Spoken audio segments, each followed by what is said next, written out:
Alrighty, people, what is happening? How we living? How we feeling? Hopefully you're having an absolutely fantastic day. Thursday for you, Friday for me, and Valentine's Day tomorrow over there in the US of A. Does anybody do anything with a significant other? Got any plans? Let me know in the chat. What's up, Dylan? Welcome in to the stream, my friend. We've got Nyan who says, what's up from Sydney? Okay. Hello. Sydney, Australia, mate. We've got someone from Sydney in the building. That's incredible. What part of Sydney are you from, by the way? That's actually awesome. Welcome in. Yes, Tyler, sorry, we are here. Get on that laptop, people. Style says, what's up, Jordan's house? He says, Zach, I'm thinking we make this a real league. What you think? Good. We'll see. If I have a good team, yes. If I draft a bad team, no. No, I'm just kidding. What's up, Everett? Welcome in. What's up, Dale? Wait, is Everest? So you're from Newcastle and Nyan's from Sydney? Is that right? Do we have multiple people from Australia in the chat already? That's actually awesome. Well, we appreciate y'all for being here with us. You and Badaki got to tune into Four Nations. What is Four Nations? I don't actually know what that is. Four Nations. Oh, is that an immigration service? That's crazy. Wait, how many people from Australia are in the chat right now? I feel like there's a lot of people who know a lot of information about Australia. Anyway, I appreciate y'all for being here with us. It's going to be a good stream. Badaki is not currently here. He is doing some family stuff right now. Oh, right. Rugby. Right. Okay, yes. Sorry, guys. Even though I live in Australia, I really don't watch any Australian sport. I just was not grown up on it, so it's a tough transition. But I love, obviously, the NFL, NBA. I can't stop watching my OKC Thunder. I'll watch the World Series. Love the Olympics. Esports, obviously. I'll watch some esports as well. Dylan. It wouldn't be a stream if Dylan didn't come on and talk about how Jaden Higgins is too low in my rankings. He says, still pissed that Higgins is in the same breath as Tez. I guess you're just not as high on Higgins as Domain. Domain has him as wide receiver 6. I feel like you said this on yesterday's stream, but I love it. I love it. I love it. I love it. That's the beauty of the Dynasty community, right? We can all have different opinions on these players. Hockey's the best, not rugby. Okay, right. Everett says, I listen to you guys because your streaming time is awesome. Love that. Pistons. Yeah, they got a good team. They got a good team. What's up, Kyle says, I'm new here. Been watching for a long time, but finally did the mother flocker. I appreciate you, man. You must actually be K. Rennick. This must be you right here because I am reviewing your team tonight. In fact, if you guys are watching this, I have space for up to 4 more team reviews tonight. I'm completely happy and fine if we only do Kenrick's team today. It is a Friday for me. It is Valentine's Day, so I'm happy to clock off if after today's startup draft, because we will do the startup draft first. But if after that it's only K-Rin, no big deal. That's totally fine. We'll get his done and call it a day. But if you're out there and you want your team reviewed, I mean, I can do it on the same day today. There are 4 spots at minimum for you to get a same day review.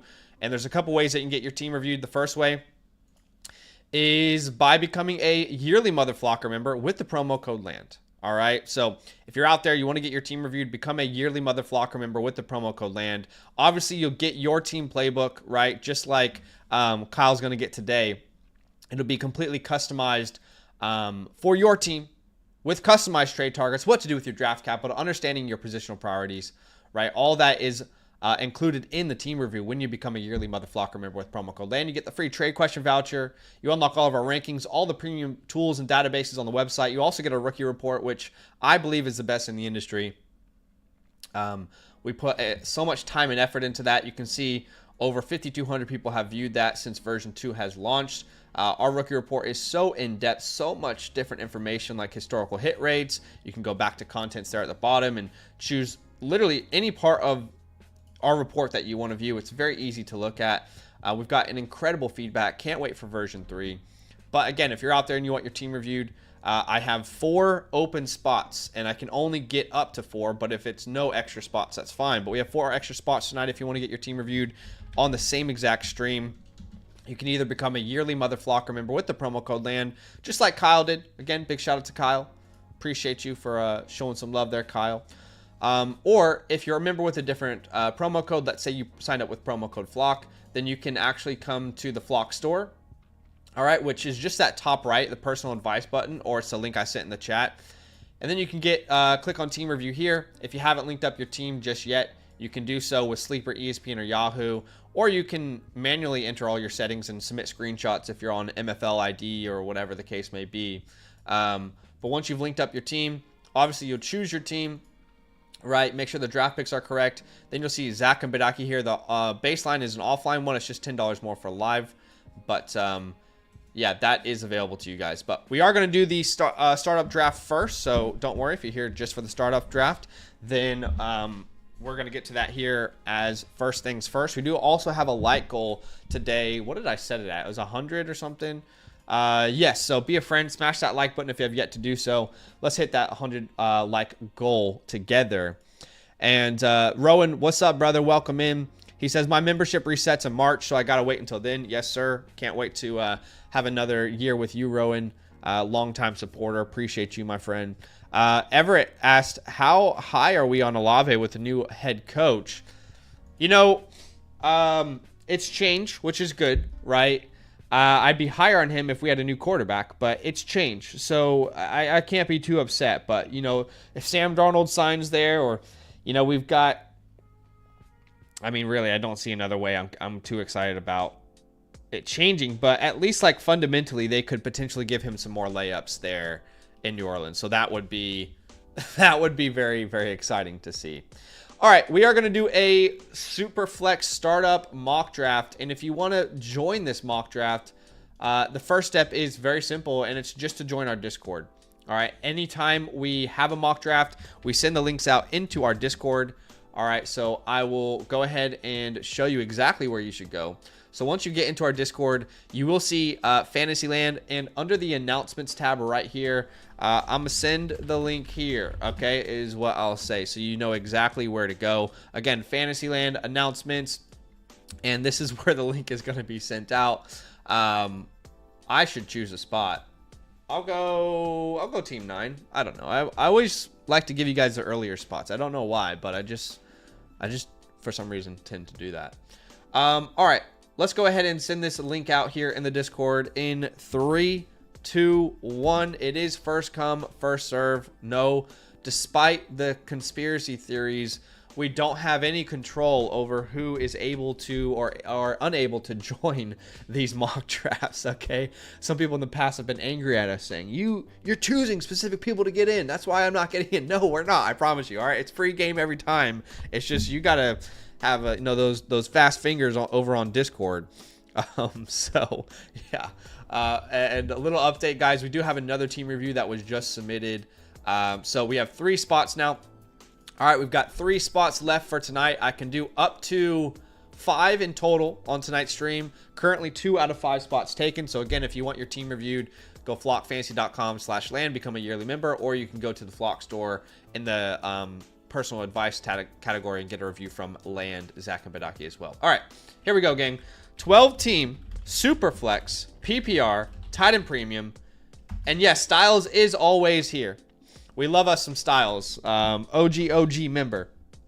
Let's get this thing going here, okay? Welcome Dexter's Demon, who says it finally worked on my phone. I love it. All right, here we go. Getting started in 3, 2, 1. This is a 3rd round reversal as well, by the way. So keep that in mind. You can draft rookies. They are in the sleeper ADP. If there's a rookie that you want and it doesn't show there, let me know. I'll do my best to help out. I do have some graphics I can potentially use as placeholders. As Jaden Daniels comes off the board, I actually need to get my... this is a start. We have 3 flex spots. So we're going 1, 2, 3, 4, 5, 6, 7, 8, 9, 10. A start 10, all right? Start 10 super flex. I need to get my super flex rankings up. Rookie numbers. Get your numbers up, kid. But is anybody doing anything special for Valentine's Day? All right, anybody got any, you know, special someones or trying to show some love? I'm curious. I want to know. I want to know from the people. All right, so we get Jaden Daniels, Josh Allen, Lamar Jackson, then Jefferson over Chase, which we have not seen this offseason, but it's not crazy, right? Two, obviously, generational wide receivers who are very young into their career still. After the wide receivers, we see Jalen Hurts. Jordan House is up next, and he takes Jahmyr Gibbs at the 107. Okay, let's get crazy with this one, right? I mean, let's see what Rowan's about to do. All right, because I could go a couple different ways here. We can do a couple different ways, depending on Rowan's movements. Okay. I thought that was a huge deal. Joe Burrow at the 108, coming off a year where he averaged the 3rd most points per game. I was thinking to myself, could he keep falling? Could he keep falling down the board? But alas, no, he does not. I do feel like there's a teardrop here now with the quarterbacks, personally. So I'm probably going to go ahead and grab CeeDee Lamb. Let me make sure I'm not missing anything crazy. Yeah, we're going to go ahead and grab CeeDee Lamb here. There's just, after Burrow, it just feels like a huge tier of quarterback that I'm kind of just a little bit indifferent on. You know what I mean? Just a tad indifferent. Let's see here. Let me try and get to where I'm looking at. Bring up my rankings here. Yeah, so again, look at the quarterbacks after Jalen Hurts. I just think there's a drop off, man. That top 5, right? And look, like Mahomes, you could put in that category just because he's so safe, but he hasn't been the league winner that he has in earlier in his career. But there's just like this huge tier after that top 5 of, I mean, honestly, that's 6, 7, like 7 names I think you could draft if you can make an argument for it at the quarterback position. So it just makes it a little difficult. Neighbors goes, then Puka Nacua. We've also got Brian Robinson off the board. I need to think about my next pick. This is a 3rd round reversal, so keep that in mind. Amon-Ra St. Brown. What a nice start there. Neighbors, Amon-Ra. I love that. I love that. Love it. I got some options. I got motion, twin. Did I say Brian Robinson? My bad. My bad. Brian Thomas, damn it.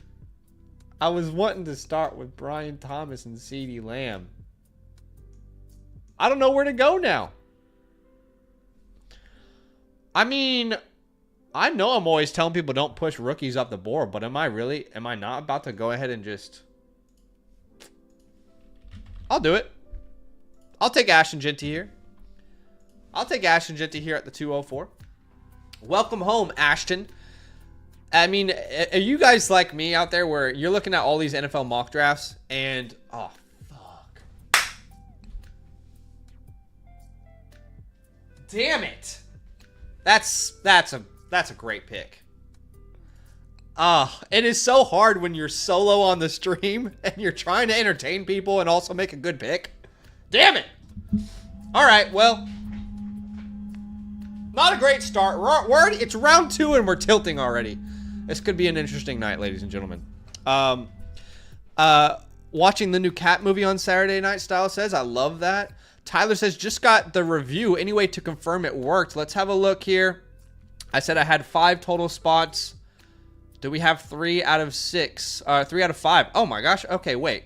Okay, wow. Yeah, okay. We now have 4 reviews. And okay, you know what? I'm down to get crazy today. Let's say, originally I said 5 total reviews, but clearly people want their team reviewed. Right now, technically, there should be 1 spot left for tonight. Screw it. All right, if you want a team reviewed tonight, I'll get it done tonight. I don't care how long it takes. Okay? If there's a demand for people and people want to support us, if you want to submit a team review tonight, I won't set a cap on any amount, but you can get a team review tonight on Dynastyland channel. Let's have fun. Let's make a historic stream, shall we? I don't know what the record is for signups during a stream, but it's not that high. A lot of our signups happen offline. Okay, so after Bowers goes, Saquon, this is why I keep saying, and not to say Jordan made the wrong pick at all here, by the way, but this is why I keep insisting that I believe Saquon Barkley is a sell high. He's never going to be more valuable than this, right? He just had a season where he ran for 2,000 yards. He's 28 years old already. There's never been a running back to repeat as a 2,000-yard rusher. He's never going to be more valuable than this. You're telling me he's right next to, in value, Bowers and Ginty? I mean, I find it difficult not to continue to be on the wagon of it's time to sell Brock Bowers and, Saquon Barkley, but I know I'm on an island there with some of the community. Not everybody agrees with me, and I can understand why. But, man, I struggle to not see him as a sell, personally. Damn it, that is such a good pick. Wow. All right, I might have to switch focus up here. I was really banking on Justin Herbert. We might go wide receiver here. Yeah, we'll go wide receiver. Let's grab our little lad. Let's grab our little lad McConkey. Rowan says, thank you, Zach. You're welcome. I'm an idiot. Maybe do a double take. I was like, oh no.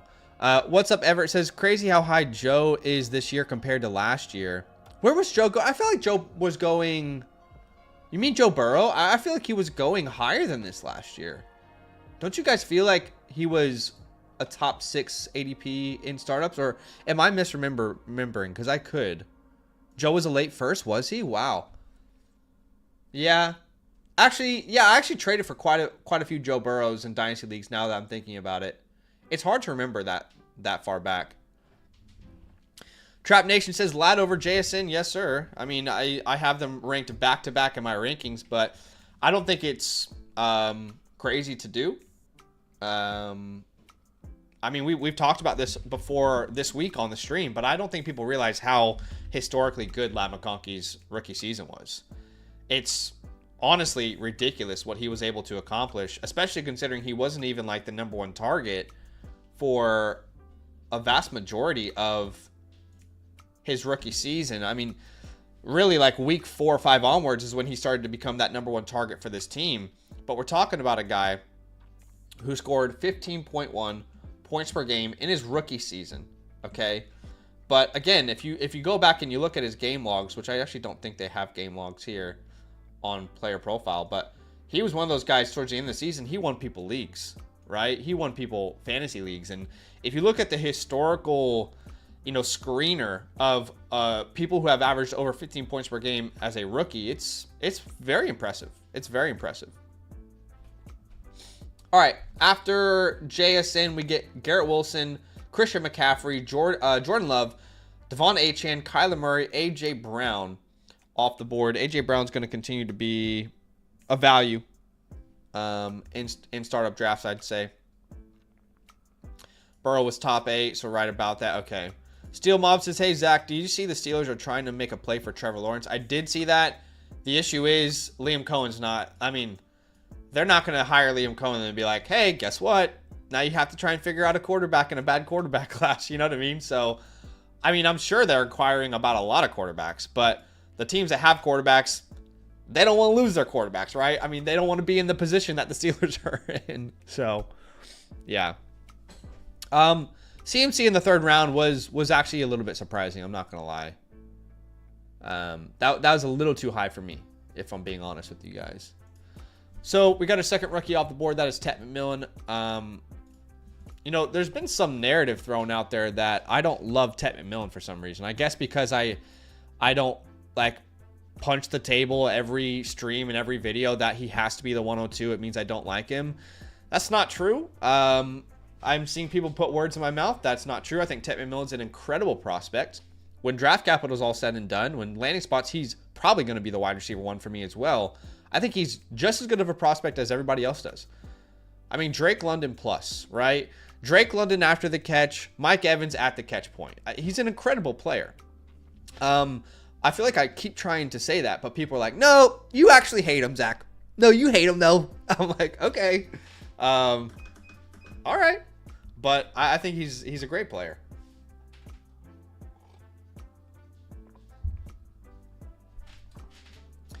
I also think Achane should probably go over CMC as well. All right, Luther Burden off the board, which is tough to see because I was considering him, I would say. Brock Purdy off the board. BCB, as we call him. You can figure that one out on your own. Michael Penix comes off the board. I'm going to go ahead and probably grab Baker Mayfield here if he's still available. Has he not been drafted yet? We'll go ahead and grab Baker. We'll let him cook here as our quarterback one at the 409. What's up, Taylor? Welcome in. Oh, okay. He wanted love over CMC. Okay, gotcha. Miller says, how do you feel about Richardson? Debating whether or not to try and move him for a mid-first. My friend, if you can get a mid-first for Anthony Richardson, I mean, yes, absolutely I would do that. I mean, you're talking to the person who is the most loudly telling you to sell these Colts last offseason, including Richardson and Pittman. And last offseason, you could have got more than a mid-first, but I'm shocked that that's even an offer on the table. I mean, guys, community, tell me if I'm tripping here. I did not expect a mid-first to be on the table for Anthony Richardson right now. I think maybe the most you could have gotten was a late first. He's kind of like on the edge of that value, like first, second. Am I tripping? I didn't think that was even possible. So if that is possible, I definitely would love to exploit that. Rowan says, I sent Richardson for Darnold and was rejected. Style says, I'll sell AR for 30-24 first. You know, the NFL Stock Exchange guys, you guys know we love them. And one thing they did talk about is there is a range of outcome for A-Rich, and that is the range of outcome that Josh Allen had, right? Because he wasn't good in his first 2 years. Then they gave him a weapon, and he kind of turned it around. But they also were very clear and obvious in saying it's probably not going to work out. But to be fair, to give him props, there is a range of outcome, right? If you look at similar players athletically and their development, it doesn't always happen in year two. We want it to happen in year two, but it doesn't always happen that way. So yeah, interesting conversation point there. All right, I took JJ here at the 504. I've been very consistent. I've been unwavering in my belief that JJ McCarthy will start for the Minnesota Vikings here in 2025. I think you saw exactly what Sam Darnold could give you. Good regular season. He'll probably bring it to the playoffs. But does he really have that X factor? Is he the reason you'll win games?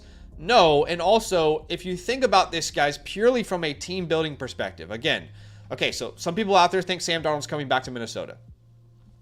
I can understand why, right? He had a good year. He looked good. But think about this from a team building perspective. Why do you draft a quarterback in round one for that controlled, obviously, to change the franchise, entirely, right? To give you a new face and a new direction, but also to have that controlled contract so you can build around the rest of your team and not be spending a high percentage of your cap on the most expensive position. So if the Vikings this offseason decide, you know what? We do love Sam Darnold. Let's bring him back on a 3-year deal and pay him $55 million a year, or $50 million a year. He's going to be paid something like that. Daniel Jones wasn't far off from that, right? Would it really make sense from a team building perspective? Think about that. Would it really make sense for them to tie all that money up in Sam Darnold?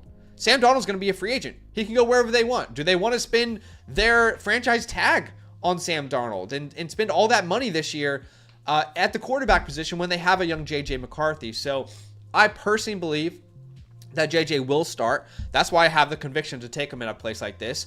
But I can totally recognize and understand why not everybody is willing to believe that, right? Or willing to be in that same camp as me. So I'm willing to take him here in the 5th round.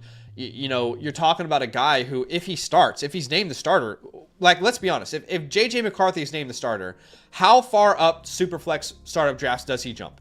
Serious question, right? If JJ McCarthy is announced as the starter in a week from now, not saying that will happen.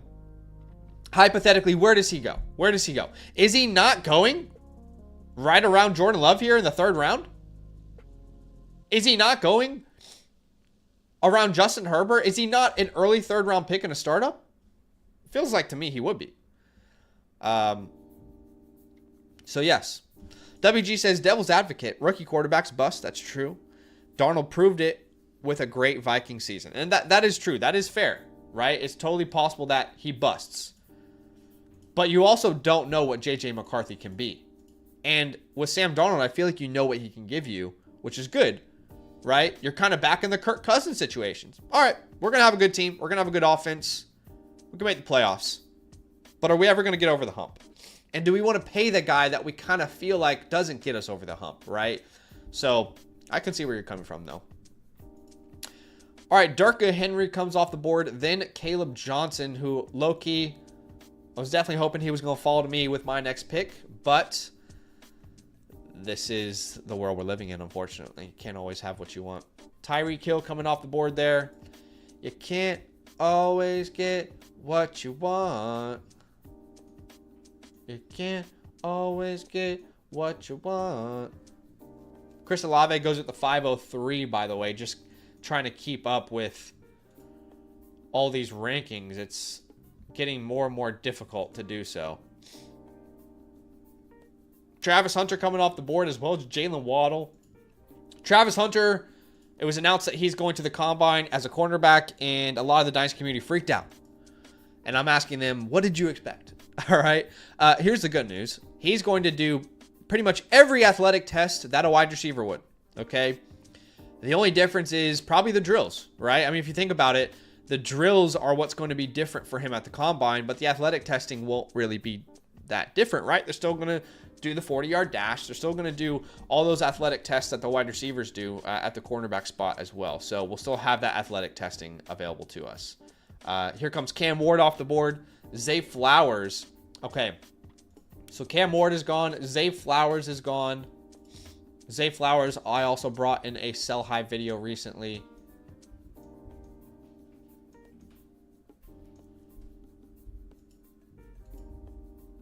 Yeah, this is an interesting spot for me.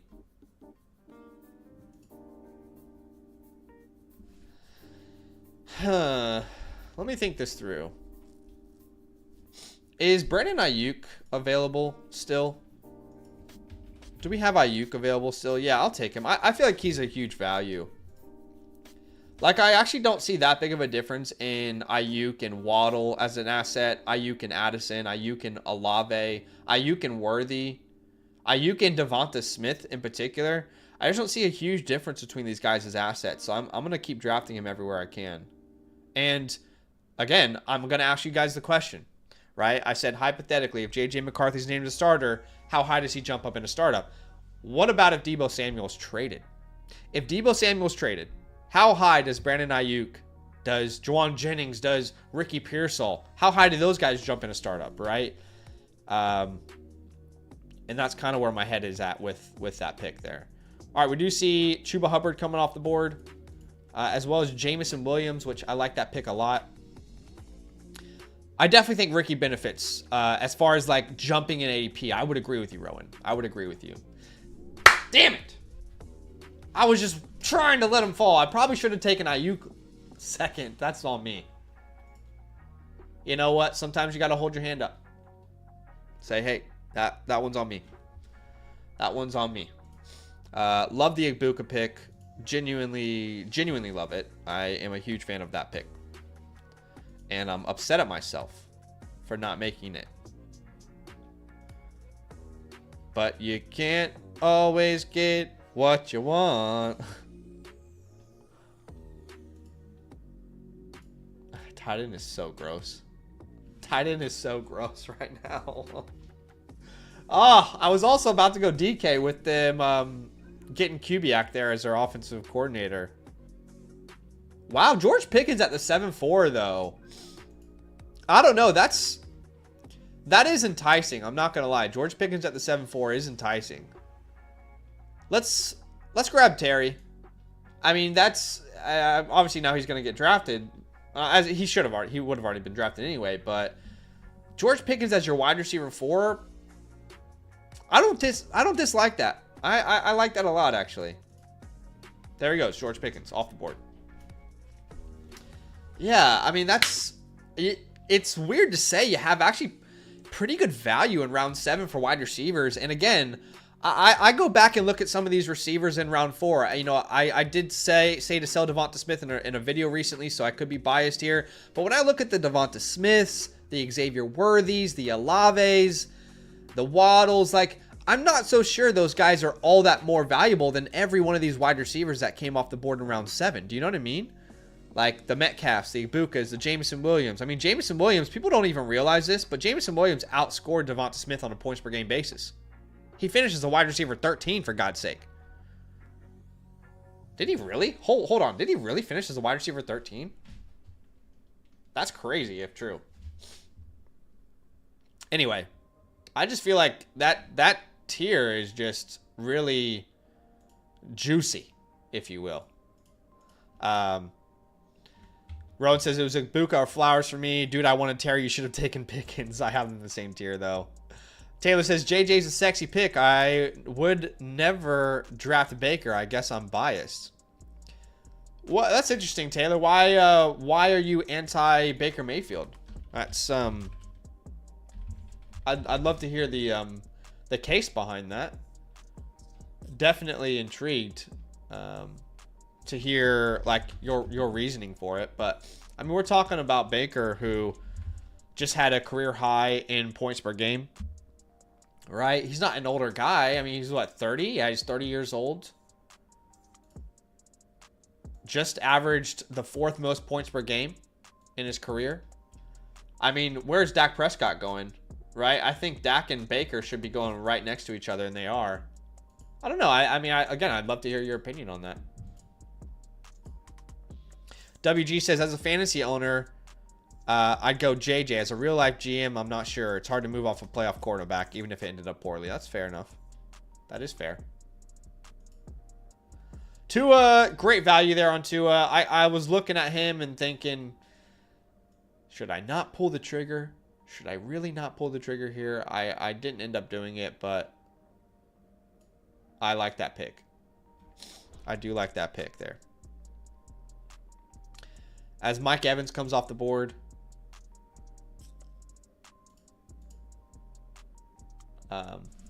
Just trying to keep up with my draft board here. So Mike Evans comes off the board. Jack Mack, rather, trying to push quarterbacks down the board. Maybe he was eyeing Tua. I mean, he very well could be in shock right now. Right? He very well could be in shock thinking, damn, I was about to grab Tua as my quarterback too, and now I can't. Yeah, he's going to have to figure that out somewhere.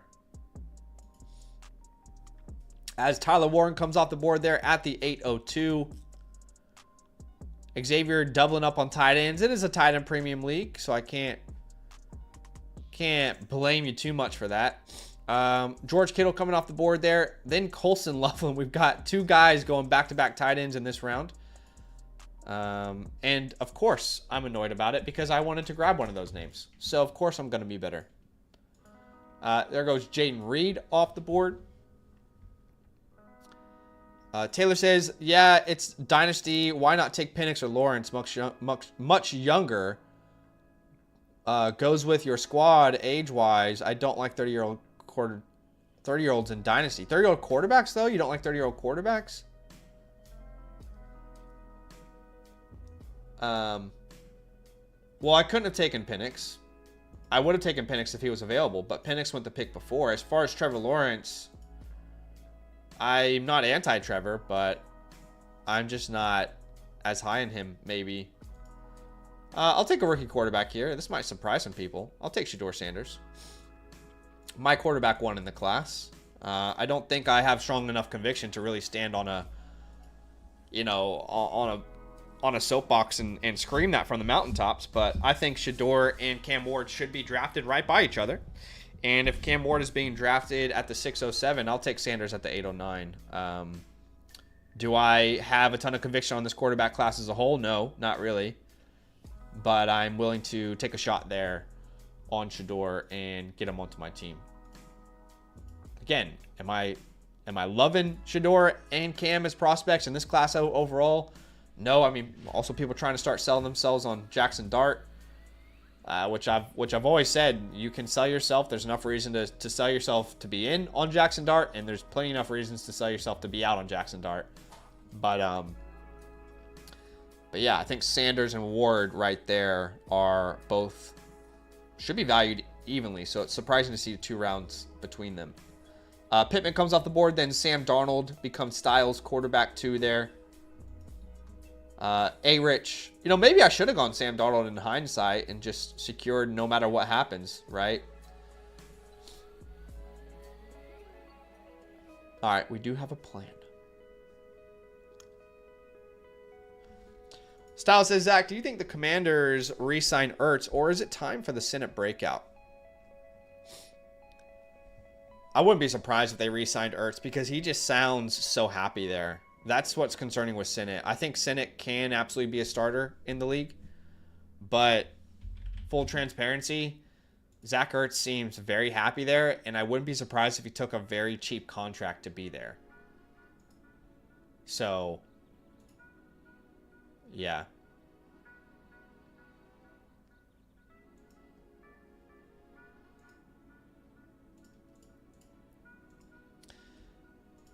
Okay, Goblin comes off the board. That's fantastic because we're going to grab a receiver that we believe ends up going in the first round. That is Matthew Golden. Actually just recorded a couple videos with Mason from Flock Fantasy. Obviously, you guys know Mason. And we had a debate around Matthew Golden.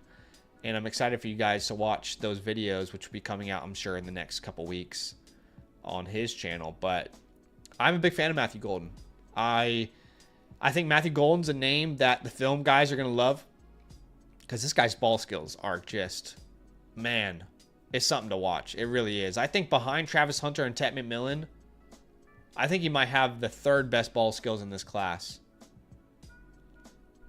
I don't know if that's a hot take or not, but just as reliable as it gets, man. Those hands are just magnets, you know, and I keep saying that a lot for some of these guys, but those hands are just magnets to me. So I'll take him there. I do believe he's probably going to be 1st round pick. If he's 2nd round pick, I'll have to rethink, but if the NFL loves him like I do, then I think he could have, you know, a pretty bright future. I mean, when the lights were the brightest, he showed up.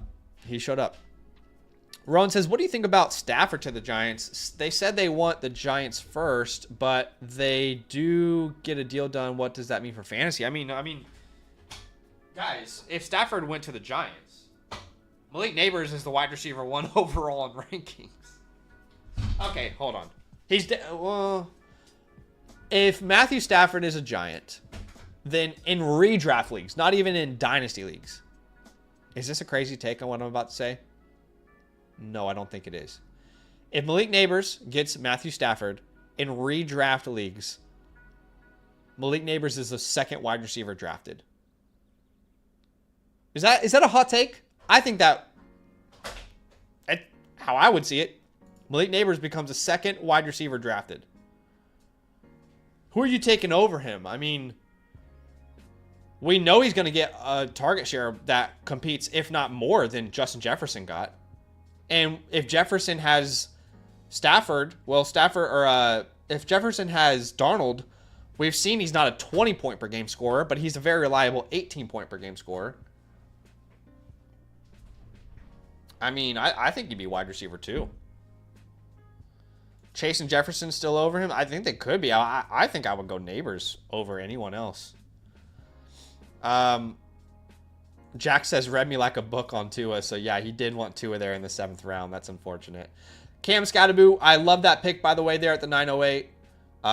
Wherever you draft Quinshon Judkins, I think Scatterboo should be right there. And it just happens, Jordan, by the way. I'm not trying to trash on your team, by the way. I think you drafted well. It's just funny every time I say, where you draft a player, you should draft. I did it with Cam Ward and Shedeur Sanders. Now I'm doing it with Cam Scatterboo and Quinshon Judkins. It's not meant to be a... like playing down your draft at all. Hopefully it's not coming out that way. As we see Dylan Sampson, Brashard Smith, Jackson Dart all coming off the board as well. I think you're drafting well, Jordan. But that is fair, Dominic. You know, Giants offensive line. I mean, what if they draft an offensive lineman in the first round? To be fair, if they did go ahead and take Stafford in trade, they would never get the Rams would never get a first round pick. They're probably getting a third at this point of Stafford's career.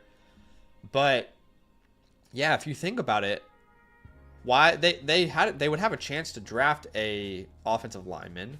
Maybe they go Travis Hunter, hard to say. Evie says there's just no way they're trading the number 3 pick for. Yeah, 100%. I agree, Evie. There's just no way. That world does not exist, in my opinion. I'm right there with you. Tyrone Tracy's that's a great pick right there. Wow, that's a fantastic pick. Can Sleeper update their ADP already? I am begging Sleeper to please do something. Sleeper, the ADP is so bad right now. It's crazy. You're killing me, dog. We're going to grab Elijah Arroyo. I believe he's a lock for the second round. Huge fan of his game. Can't help but see some Zach Ertz when I watch him. And at this point of the draft, there's no other tight ends I'm really that excited about. I do think Elijah is a second round pick. Locked and loaded.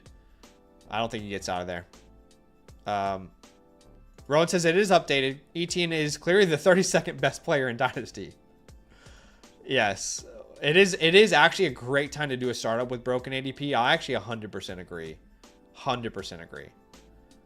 If you guys are doing any startups, I probably should have taken Tucker Kraft over Elijah now in hindsight. But I agree so much with that statement that, you know, if you get proper rankings out and you kind of mark them off as you go, you'll be drafting superstar teams every single time. Stafford's a good pick there.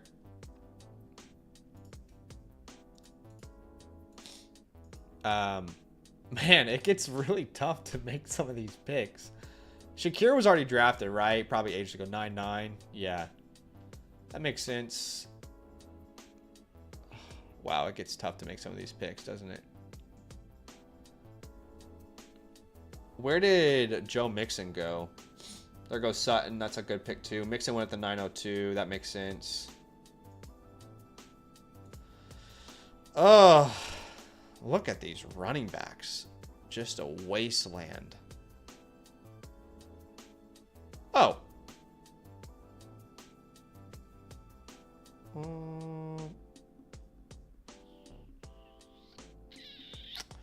I shouldn't have highlighted that. I'll take Trey Benson here. I'll take Trey Benson at the 1104. Welcome to the squad, Trey. Xavier says, I'm in the middle of a 16-team Superflex Start 11 tight end premium with A to Z player name sorting. It's actually very fun. Wow. That's incredible. Yeah, I probably shouldn't have highlighted James Conner. I thought about drafting him there, but y'all know me. I'm a sucker for Trey Benson. Time has to come for James Conner at some point, right? 16 teams, start 11 is actually crazy. You're going to be like starting Elijah Moore and being happy with it. You're going to, like, Rashad Bateman is so important in that league. Parker Washington will be like, yeah, oh, I've got a great team. Look at my flex, Parker Washington. Travis Etienne coming off the board. You know, Etienne is a really fun kind of risk-reward buy at this point of the offseason because with Liam Cohen being there, assuming they don't go running back, and that's a very bold assumption to make in this class, but assuming they don't go running back, Etienne and Bigsby become pretty incredible values if Liam Cohen's going to try and just choose one of them to be his guy, if you will. I think it's Etienne. I'm still an Etienne stan. I can never not love Etienne. Etienne could be the running back 50 next year, and in my heart, he will still always be an incredible player. I love that, Rowan. Style says, going to be starting Simi Fayoko. For real. It's tough out here in these start 11, 16 team leagues.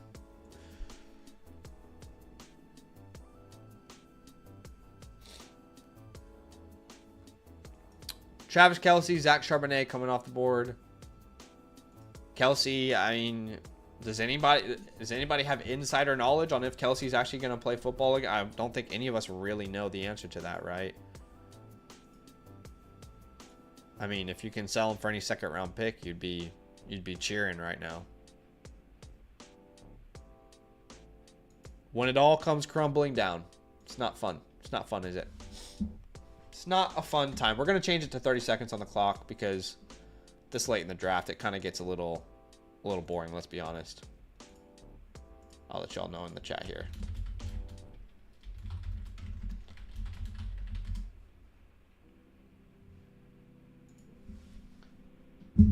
All right. Style says, call it now. Does Kelce retire? You know, it's funny. Since the Super Bowl, my Twitter is just like full of plays where Travis Kelce is giving half effort in the Super Bowl. Or he just looks old. I don't know about you guys, but my social media is just full of clips of Travis Kelce getting burnt by an edge rusher or poor effort during a play. And most of the guys with the competitive nature of a Travis Kelce, they really don't want to play once they can't contribute the way they did in their prime. Like that's why Rob Gronkowski really never came back. I mean, obviously he also loved his outside life, but so does Travis. So I feel like Travis has been playing under his expectations for multiple years now. I do feel like it's probably time for him to hang it up.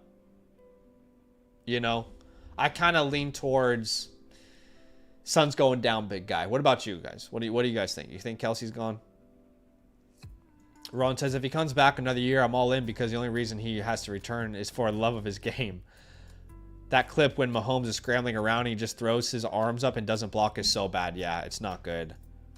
Styles has seen those clips. Evie says my aunt's stepson's second cousin's best friend's dad says he's retiring. So lock it in. Take it to the bank. Probably not. Probably won't do another one. We'll probably get to some team reviews because we've got quite a few teams to review tonight. So we'll probably get to that right after this. As Ollie Gordon comes off the board. I've been pretty harsh on Ollie Gordon. And I don't want to be. You know, I don't want to be that guy. I want to be nice. Jack Besh, great pick. Was hoping he would fall to me. Jack Besh went. Right, we had Trey Harris off the board. Jaden Higgins as well is another great pick there.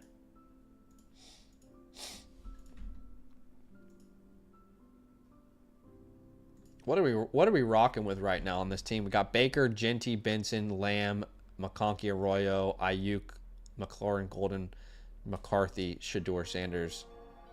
I don't mind that actually.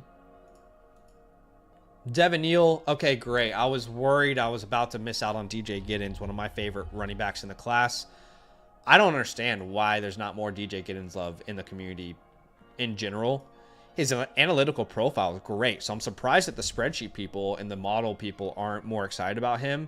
But also the film is exciting. So typically when you have a guy who's like analytically it looks great and then the film is really exciting, it's hard to say he's a sleeper, but Giddens somehow keeps falling under the radar, I guess. Is that the way to say it? I mean, I love the guy.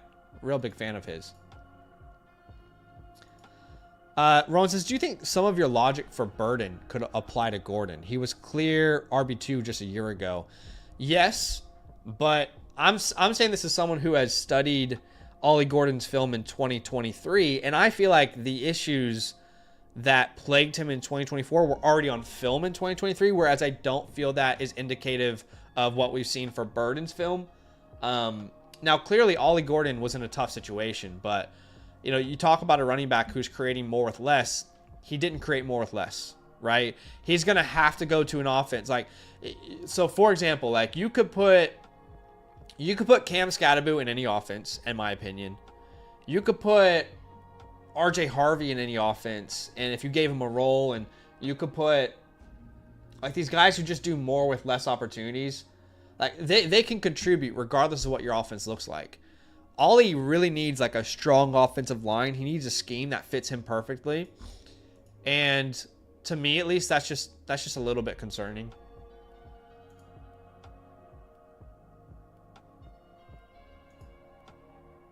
I'll take Stephon Diggs here in the 13th round. But I definitely think, obviously, you know, you start to form your biases. And I want to try to be a little unbiased with him. But my problem is more fundamental. Like, the way he attacks. Again, fundamentally, if you're going to tell me you're a 6'1", 233-pound running back, and I believe you're really bad at attacking players with your physicality, that's tough. That's tough for me to get over. You know what I mean? Like, does that make sense? Like, that should be your calling card at that size. And it's concerning to me that it's not. I don't know. That's where I stand with it all. I'm just like, man. See, that's why I have a tough time with Alec A.O. Manor too. It's like his calling card's supposed to be this big physical guy, but his ball skills are inconsistent. Even like high pointing the ball is inconsistent. Style says, after the brutal loss, I think Kelsey gives it one more year for redemption. Yes, you want him to play. Yeah, I actually have a league where I have Kelsey, and I've been relying on him, but I had Kyle Pitts in the wings. And every year I've lost more and more hope with Kyle Pitts to the point now where it's like, yeah, it's not going to happen, is it? It's not going to happen. As Amari Cooper and DeAndre Swift come off the board. I actually like the Tony Pollard pick. I'm not going to lie, at the 13 too. Like, that's actually... I think that actually makes a lot of sense.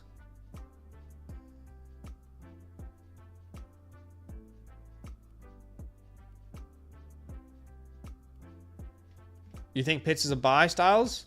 I want to know. I want to know. Tell me. Give me hope for the future. Troy Franklin, Juwan Jennings is a very good pick there.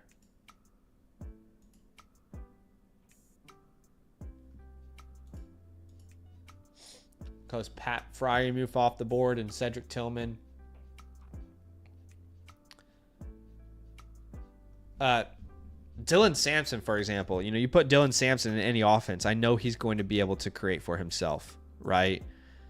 If your offensive line isn't the best, I still believe Dylan Sampson can contribute to your team in a positive way.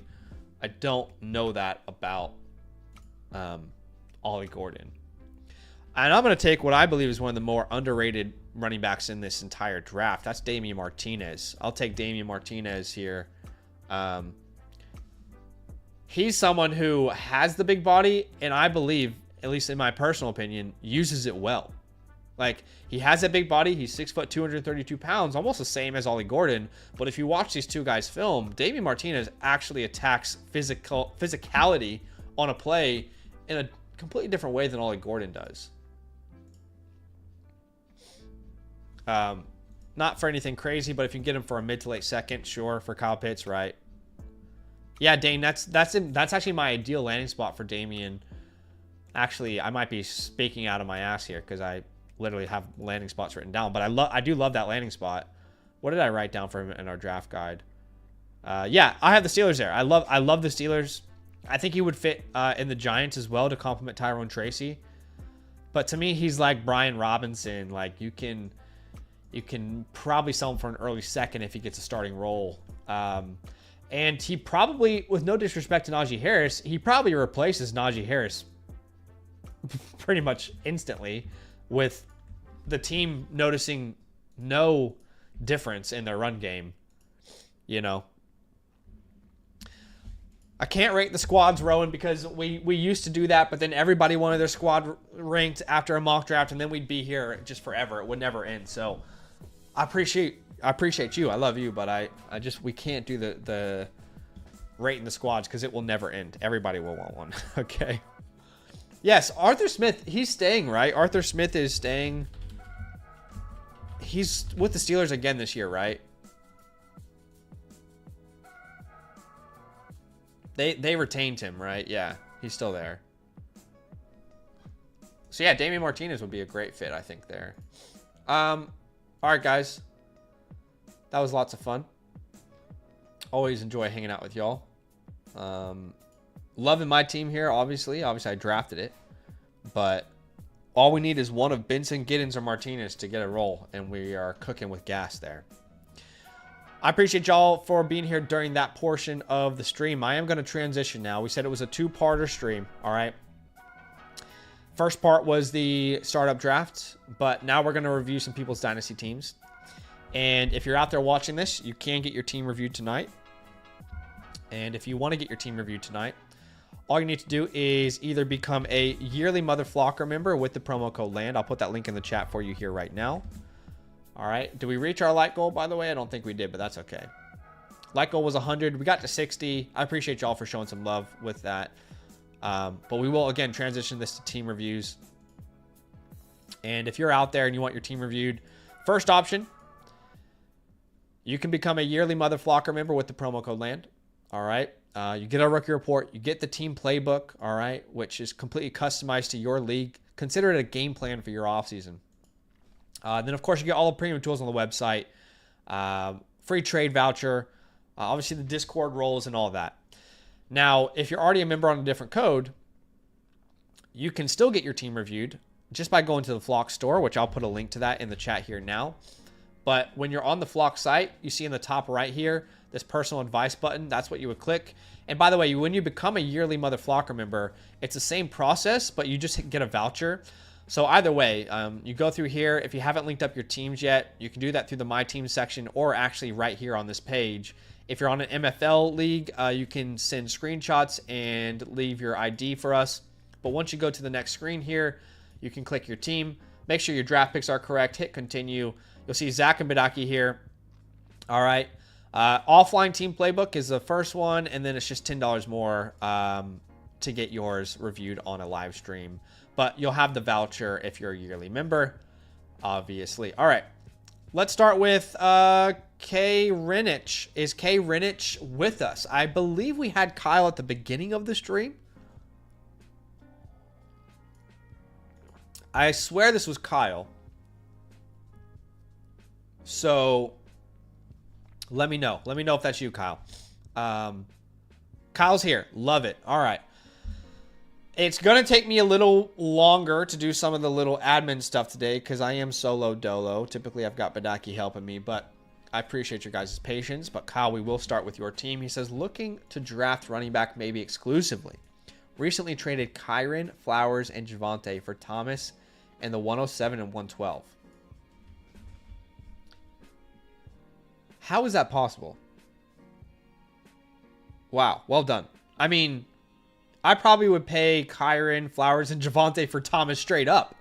So for you to get the 107 and the 112 too, that's like highway robbery. He says, also feel like I need help at quarterback and tight end depth. Interested in fanning Arroyo. Love that you love. I'd love me some Arroyo, man. He says, have good draft capital in 26 as well. Team name is Threat Level Midnight, which I love. Obviously, that is an ode to The Office. Threat Level Midnight, you are currently 5th out of 12 teams. All right. Let me pull up your draft capital here. Tell me, I assume this is correct. And draft pick should always be correct if you have, number one, decided draft order in your sleeper leagues or whatever platform you're on. And number two, if you've refreshed your league ID, because every year your league ID changes, right? So make sure you do that before you submit your teams, guys. But let me put your draft capital over here on a separate page. But yeah, first off, that's nutty to get a trade like that done. So if we can start the review like this, I'll just tell you, like, maybe this is one of those leagues where you can fool people. Maybe we can throw some ridiculous trade offers out there and throw up some Hail Marys because your league seems vulnerable to being taken for a ride. And as rude as it is to say, if I know a league is vulnerable, I'm going to exploit it. Yeah, I want to have fun with my friends, but I also want to win. All right? I also want to win. And that takes priority for me sometimes. Okay, so Threat Level Midnight. It's a 1 quarterback. It's a 12-team start 7. Wow, that's about as small as it gets too. That is insane. Okay, so you're in a start 7 league, which is a heavy hitters in a 1 quarterback format. Okay. So what that means is we care about the heavy hitters like a Brian Thomas. Meaning I would probably pay more than Kyron, Flowers, and Javonte for Brian Thomas alone. And somehow you got the draft picks on top of it. But it's those superstars, it's those top-end talents that win these leagues. Depth does not matter as much because it's such a small starting lineup. You got Dak Prescott, Cousins, Rattler, Najee, Etienne, Wright, Miller, Brian Thomas, Jason, Olave, Ayuk, Diggs, Laporta, and some draft capital here. So right now your starting lineup is probably Dak, Najee, Etienne, which is not great to start. But then Brian Thomas, JSN, Laporta, and then you're flexing one name, which is probably Olave or Ayuk or Diggs. First off, incredible that you got Brian Thomas, because before that trade, you had no untouchable names. If I had to give you, Brian Thomas is really your only untouchable in this team, honestly. I don't think there is another untouchable right now.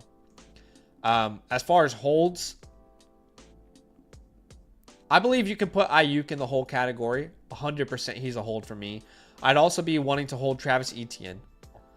I'd also be wanting to hold Jalen Wright. Do you have any other guys I love holding here? And, you know, I think Deontay Johnson is worth holding. Not because I think he's going to really ever be a game changer for Dynasty, but because I think in free agency he will get a reasonable contract, and you know, you might be able to net a second out of him in the future, right? As far as drops, if you need to drop players, you can definitely drop Dylan Lobb. In a one quarterback league, you can definitely drop Spencer Rattler. I'd add Malachi Corley to that list if you want. Again, if you want to clear space here, if the Chargers draft tight end, you could also drop Stone Smart if you need to, right? Okay, so overall team grade, we'll draft capital grade. Let's start there. Again, you have 1, 2, 3 first round picks this year. You have 2 firsts and 26. I mean, that's an A for sure. An A grade on your draft capital. Overall team grade, that draft capital is going to elevate you a little bit. I'd put you around, I'd say a B flat. I'd say you're probably a B flat team right now. There's still work to be done for sure. Draft picks don't always hit. We got to recognize that. Kyle says, that trade was with my best friend also right before the playoffs, and I was out of it, so he was willing to give up the picks to win. Wow. Understandable. So he gave the future for nothing. All right. Okay. I like the team. As far as pathways, let's bring those up. You feel like a sleeper team to me. You really need a couple running backs. I mean, you could play it a different way. Like, you could play it where you send the 104 and the 107 for 2 starting running backs, and you could totally go out and compete this year. But if you want to stay young, which I'd ideally want to hit on rookies, I think I'm going to say sleeper pathway, which you're kind of playing with house money right now because you have picks in the future. You don't need to force it. So let's think about this team here. So if you're going to stick and pick at the 104 in a one quarterback league, you're in this range, right, of players, right? Let's assume Ted McMillan's not available, right? So that's kind of your range. At the 107, it's not that different. You know, you add in the tight ends, right? But you're still going to be in range of one of these names. And then with your last pick, you're probably more in range with like a Judkins, Igbuka, Loveland, Warren, Golden, Royals, whoever kind of falls there. Then with your second rounders, you're really going to want to try and hit on some of these running backs, right? That's kind of the game plan. Not only is running back the strength of this class, but it's also the need of your team. So we're not drafting for need, but I just truly believe that's going to be the BPA pretty much every time you're there. And to be fair, I don't think Golden's going to last that far. I mean, if he is there, great. That probably means he went in the second round, so not great. But let's assume, you know, you do a stick and pick type of option here. You grab Caleb Johnson. You come back at the 107 and, you know, it's Loveland is there or Warren. I don't know. Then you come back and, you know, you've got Judkins available. And then you come back and you hit a Devin Neal, right? A Dylan Sampson. you know, a Jalen Royals. I mean, that's a great haul, right? We're adding Caleb, Judkins, Neil Sampson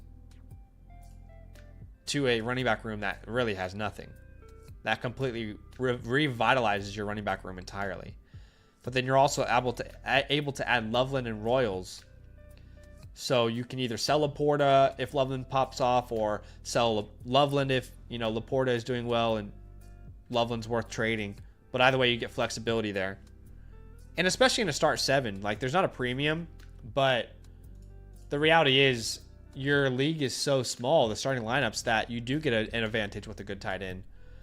Kyle says, hard draft for me, huge Buckeye fan, and I went to Bowling Green. Okay, so yeah, you can throw Fannin in there, like what with one of these names. There's no problem drafting Harold Fannin. Yeah, he's a good player. I just think it will depend on draft capital for me with him, as far as what a team really sees in him. But yeah, I mean, that's a great pathway for this team. Now, what you could try to do is you could try and turn that 112 maybe into a veteran, right? And then that way you're not putting all your stock in one class. So for example, like if we sent like the 112 and the 2, I mean, right now, to be honest, in a lot of leagues, and I keep saying this because I keep seeing it in all these leagues, you can get Chuba Hubbard so cheap. He's instantly a name that comes to mind there.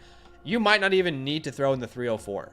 Like, that's the type of range I think you're looking at there with that pick. Like your Chuba Hubbards. Let me pick up that video again that I made not too long ago. That's going to give me a gauge of these values. Where are we at? Let's see.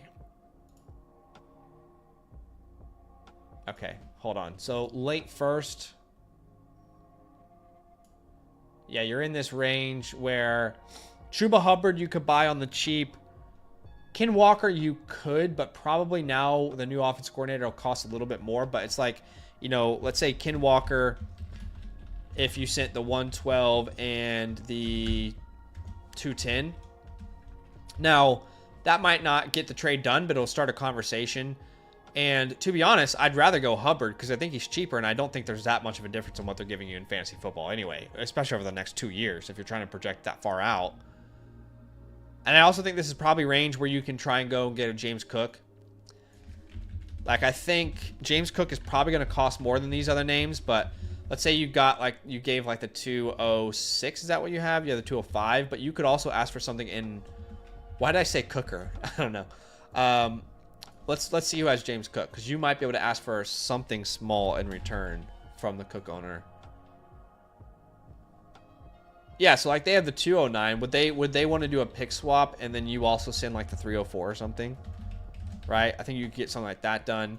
And again, we're trying to use some of these picks to get more of a guaranteed outcome, because ideally we don't want to spend every single pick in the rookie draft, because it's unlikely that every pick is going to hit. In fact, history tells us it never happens, right? I mean, 2024 is not far off, is it? But, I mean, even in 2024, those running backs were terrible for the most part. The other route you could take, and it's going to depend on the Bucky Irving owner in your league, is trying to get Bucky Irving on the cheap. Like, I've had people in videos telling me I would sell Bucky for the 108 in a heartbeat. There's no world in which Bucky is worth more than the 108, right? So it really depends on each league, but I would send the 107 and the 210 to go out and get a Bucky Irving, if that's possible, from the Bucky Irving owner. And then you use that 112, and you keep the 112 and the 14 as your first round picks to take shots on this rookie class, but you get a guaranteed guy you can build around, at least in my opinion, and Bucky Irving.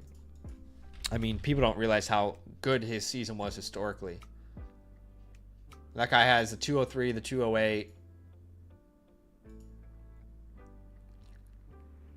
Yeah, I mean, could you ask for Trey Benson back?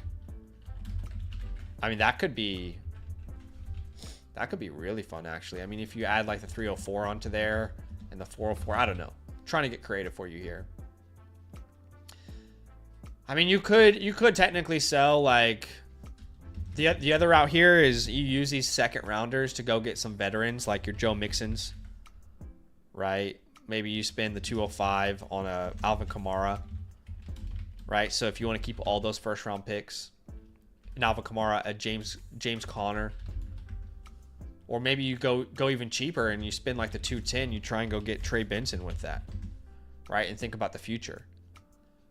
But the point is, ideally, I'd like to do a little bit of both. I'd like to use some of these picks for guys already in the league, and then use some of these picks to draft some players, right?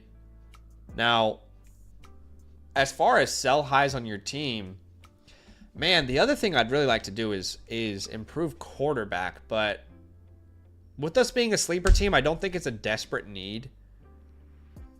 You know, Dak is going to bounce back. He's going to be a good starting quarterback for fantasy next year.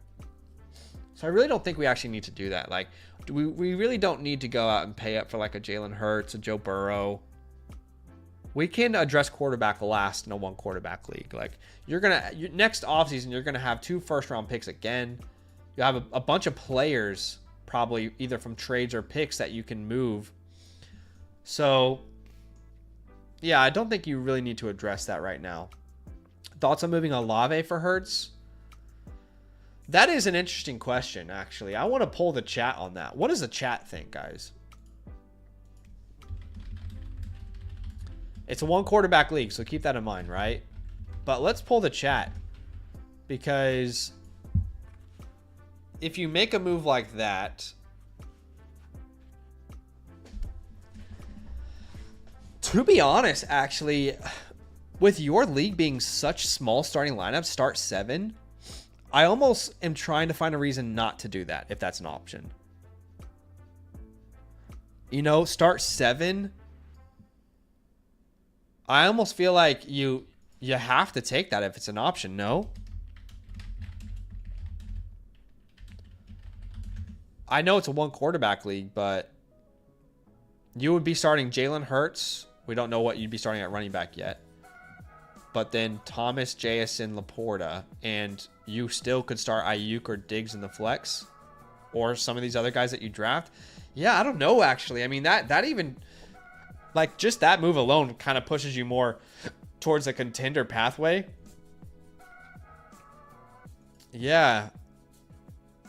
I think I lean Hurts, and the chat kind of agrees. So we've only got 7 votes in the chat, but 86% of people say Hurts so far. I kind of tend to agree, and then, you know, maybe that means at the 107 you get an Igbuka. Well, no, you still need to go hard after running backs, but you know, that actually opens up like the veteran receiver route. Like, okay, so now at the 210, I'm gonna try and go get a Devontae Adams. I'm gonna try and go get a Cooper Kupp. Right. Who are some of these other veterans that we could target? I'm trying to think off the top of my head. Let's go wide receiver. Well, what about like even a Jerry Jeudy, like the 204 or 205 for like a Jerry Jeudy, you know? So I think you have enough flexibility to do a move like that.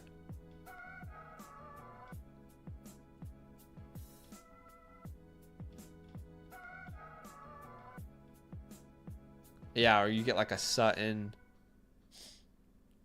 for the 210 or something. Yeah, I like that. I like that idea. I like that move a lot, actually. Yeah, Casey says one quarterback leagues, top tier quarterback, super valuable. But I would even take it further as well and agree with Casey that in a start 7. Start 7 is what pushed me over the top there. I like that a lot. But honestly, like looking at your squad, man, like there's no real obvious sells. Like Diggs isn't going to get you anything right now. You might as well wait till free agency. None of these other wide receivers will either. None of your running backs will. I think Etienne's a hold. Same with Wright. I think Najee, like at least for me, I'll just say this. I would take any second, you know, ideally like the 206 to 7 range, but I would take any second or second and a third. But outside of him, man, like you can't sell any of these quarterbacks right now. Maybe Dak in season you could. You can't sell any of these running backs. I don't want to sell Brian Thomas or JSN or Ayuk. So really Olave is your only moving piece. And if you're able to get Hurts from him, it's a no-brainer. A trade for Hurts and convince the league to switch to Superflex. That would be hilarious. And I love Olave, but yeah, I think that's the right move to make. But honestly, I think you're best off like a combination of these moves. So let's say, what are some of my favorite moves here? Like, I really love the idea of getting Chuba Hubbard. Honestly, I think that's really good for your team. I also love the idea of getting Bucky Irving. If you can get Jalen Hurts, like we talked about, that's a no-brainer for me. And then, so we've used the 107, we used the 112, and then we go out and get a Jerry Jeudy. Like, let's just think about this hypothetical world, okay? So we don't have the 112 or the 107 or the 205. But we add Chuba Hubbard, Bucky Irving, Trey Benson. We add Jalen Hurts and Jerry Jeudy.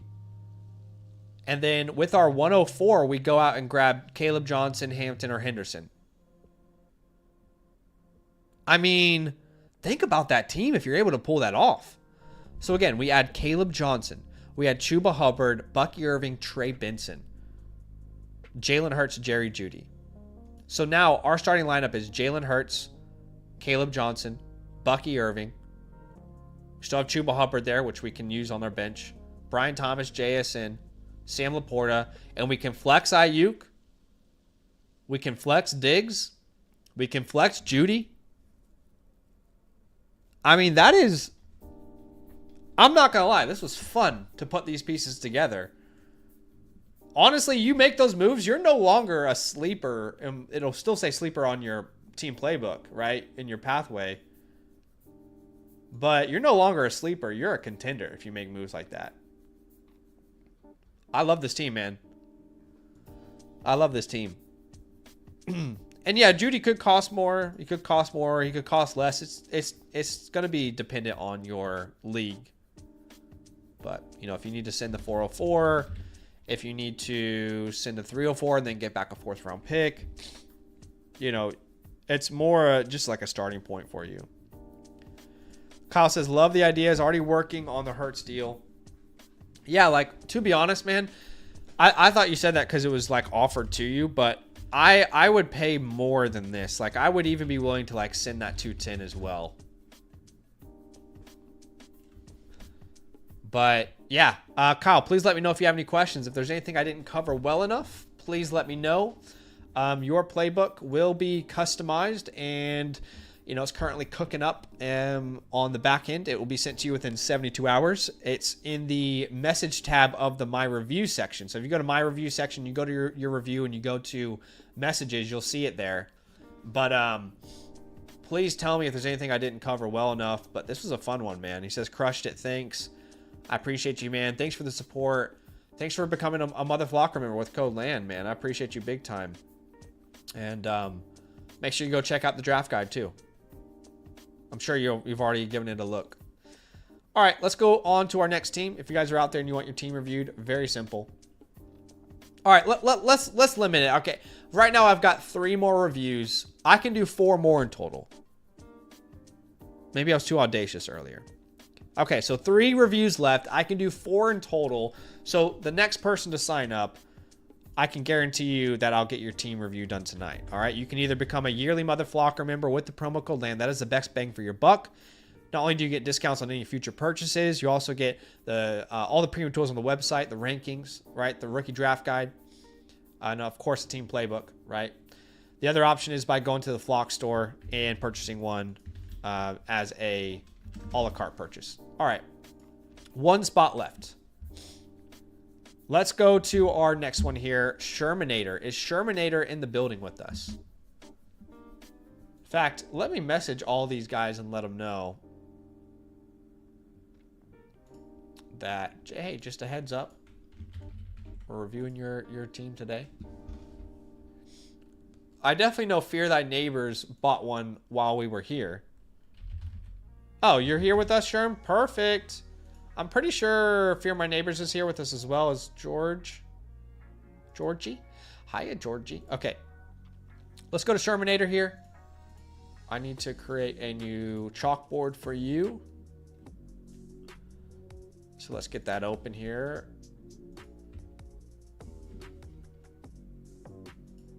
All right.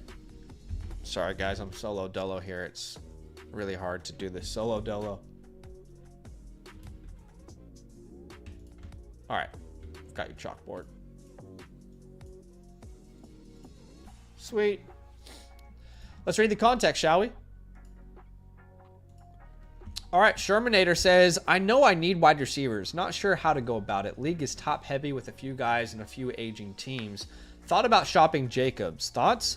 Love the stream, boys. Keep up the great work. All right, so this is a Superflex 12-team start 11. Superflex 12-team start 11. So this is a rolling deep starting lineup. All right.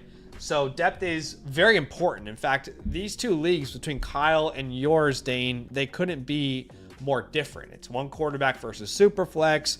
It's start 7 versus start 11. Depth does matter in your league, right? He says also would like to add a 6-point passing touchdown. Okay, that's good to know. All right, so your team is called Team OMAC. You're currently 7th out of 12 in my rankings. Let's have a look. Ranked 7th out of 12. In the Superflex League, we've got Stroud, McCarthy, Agrich. It's not the most glorious quarterback room, but I do love J.J. McCarthy. I think Stroud's going to bounce back. At running back, you've got Gibbs, Jacobs. I love that top 2. It falls off after that. Wide receiver room and tight end room is cooked, though. Probably Tank Dell hurt you a lot. Hey, there's a chance Noah Gray looks a lot better next season, so that's fun to think about. But yeah, that wide receiver room is a toughie. That's a tough one to look at right there. Just not a lot to kind of hang your hat on. Right? But let's see what we can do to kind of get us in a space where we feel a little bit better about the team. All right, as far as holds on this team,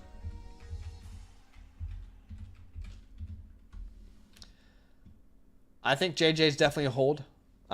When he's announced as a starter, which I believe will happen, it would be fun to see what happens with his value. Jalen is definitely a hold. Noah Gray, definitely with the uncertainty around Travis Kelce. Man, Jordan Whittington's also one of my favorite holds here. If they don't go heavy at wide receiver and they move on from Puka Nacua, I mean, Jordan Whittington, who knows what's possible. As far as cuts, there's a lot of cut candidates here for real. Like Chris Brooks can be gone. Evan Hull can be gone. You can drop. I kind of want to keep him, but you could drop Greg Dortch for sure. You could drop Ray McLeod if you wanted to. He's not going to be part of their long-term plans. Again, only if you want to clear space. As far as your untouchables, I really only view Jahmyr Gibbs in that category for this team. I would also go ahead and say you're first in 2026 because I'm kind of leaning towards a 1-year punt with this team.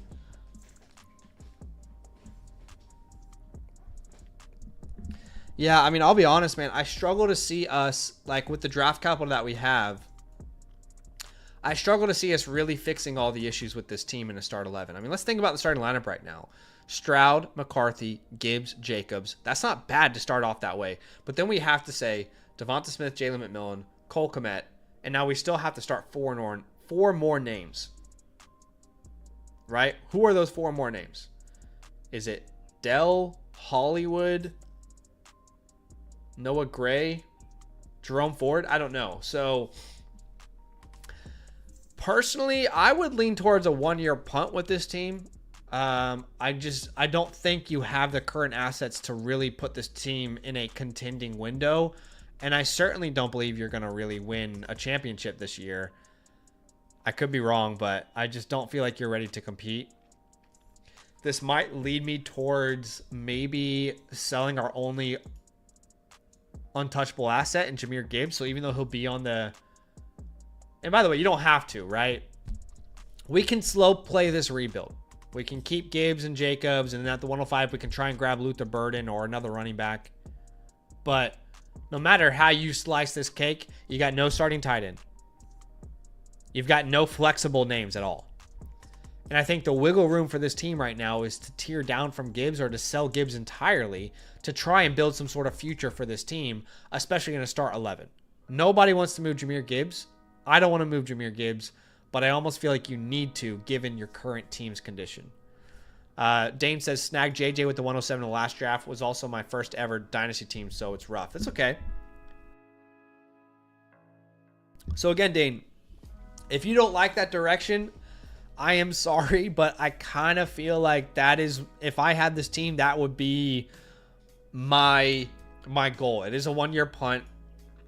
Everything I'm thinking about is in the 26 offseason. I would prefer getting 27 first-round picks if that's possible, but you know, it wouldn't stop the way I'm moving. He says the 26 first, that isn't mine. His team is cooked. Should end up being decent. That's great. So his 26 first is George? Yes, team 12 here.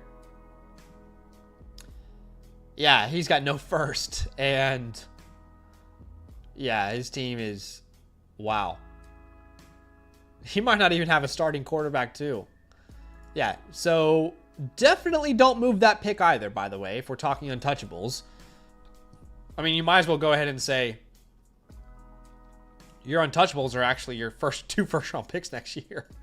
Because we are going to maybe try and move Gibbs. And I know that's, again, nobody wants to do that. I don't want to do it. I hate doing it. But I just don't think you have another option with this team. The other option is you play it slow for the next 4 years and just waste your buy-in. You know?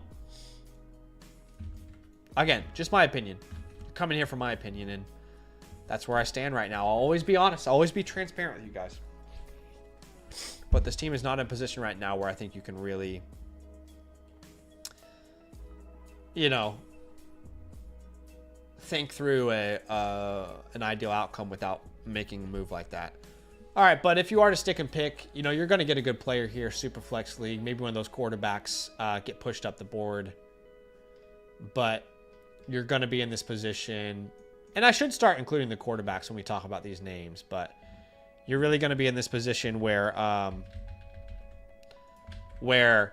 you know, McMillan's not going to be there. But it'll be like McMillan or Burden, Hampton, Johnson, you know, Cam Wards of the world, Shedeur Sanders. Like, that's going to be your range.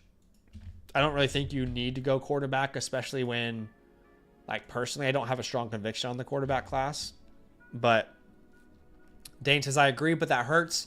And sometimes that's the feedback we have to give. You know, feedback that is honest, but it might hurt because we never want to get rid of a Jahmyr Gibbs. But yeah. All right. Let's think this through again. You know, we can get one of these guys here at the 105.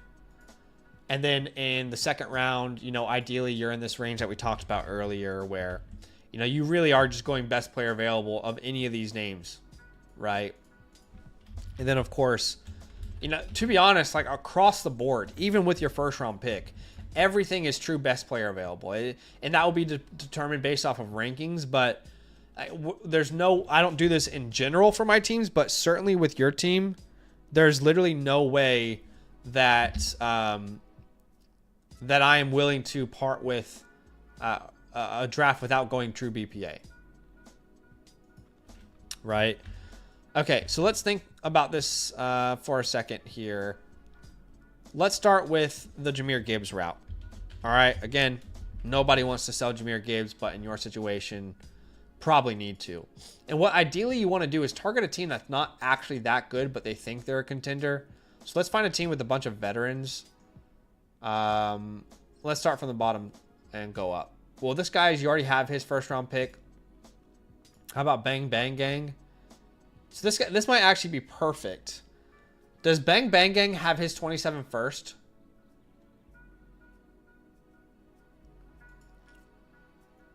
Because he might actually be a really good... I just don't know where we even the value out. Because we need both of his first round picks in 26 and 27. He's trying to sell his team, which means he's probably trying to rebuild. So it might not work, but yeah, I'm actually not seeing a pathway here with that team, unfortunately. This guy's name is Tankers, so I would assume he's not willing to make a deal like this, but it doesn't hurt to send like a deal where you get like Roma Dunze plus 2 future firsts. And both of them ideally are from his team, which is Tankers. Right? Doesn't hurt to send the offer out, but if he's tanking, I assume he's probably not going to want to do a deal like that. Mike Kaczynski.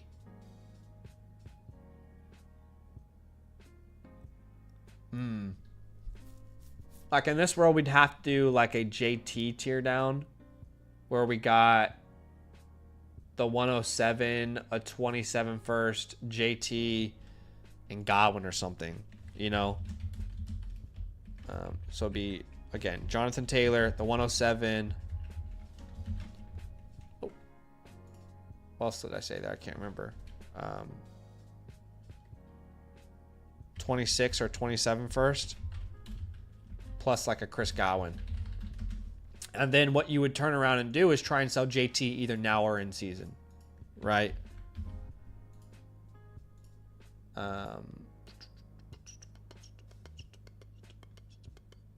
This team is interesting. Jobbers would definitely work if he's willing to play ball. Like if you can get Jobbers 26 first, the 110.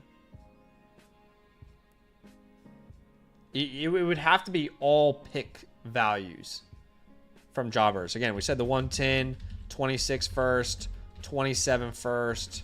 This is from Jobbers again.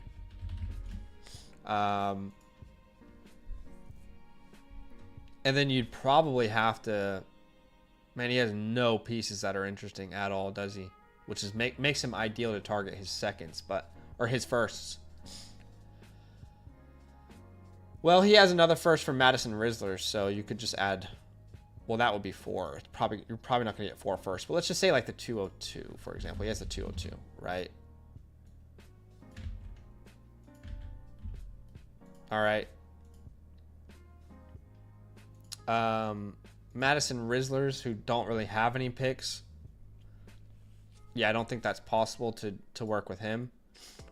How about like a Breece Hall 104, 204? You could afford to do that and then sell Breece Hall in season. Right? That kind of range. Yeah, this guy's got no picks, so it wouldn't make sense to work with him. Skinheads. Yeah, this guy's team is actually pretty good, so I'd be cautious here, but it'd have to be like the 10. It'd have to be...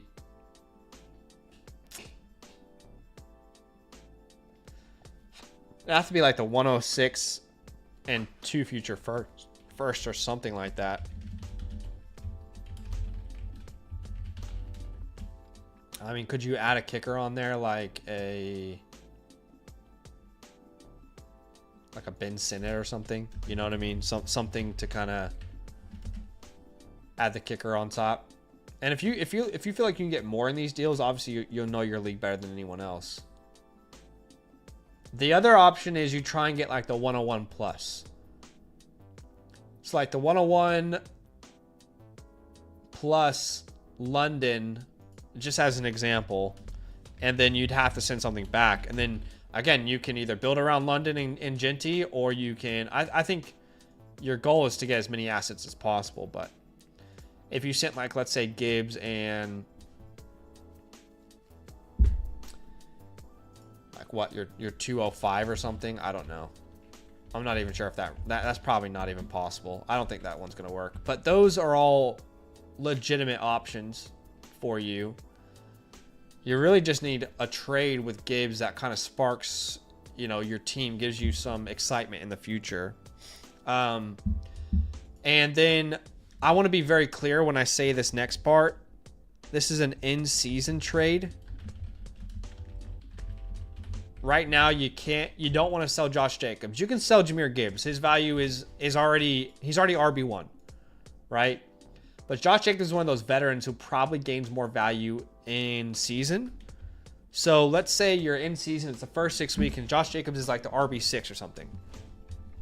Then can you sell Josh Jacobs in season for 2 future firsts? Right? Or like a value equivalent, like a player and a first, right? Like, would you need to add on to that a second? I don't know, but again, in seasons where you need to sell him. Devonta Smith, I have no problem selling right now. I've talked about this before. If you get anywhere from the 106 to the 107, you probably can get up to the 105. Then I'm totally fine to sell Devonta Smith. And then you might as well hold your quarterbacks. Even A-Rich is like a hold at this point because in most leagues you won't get a first for him. So you might as well hold him and hope that he kind of breaks out. But there's not another really sellable name here.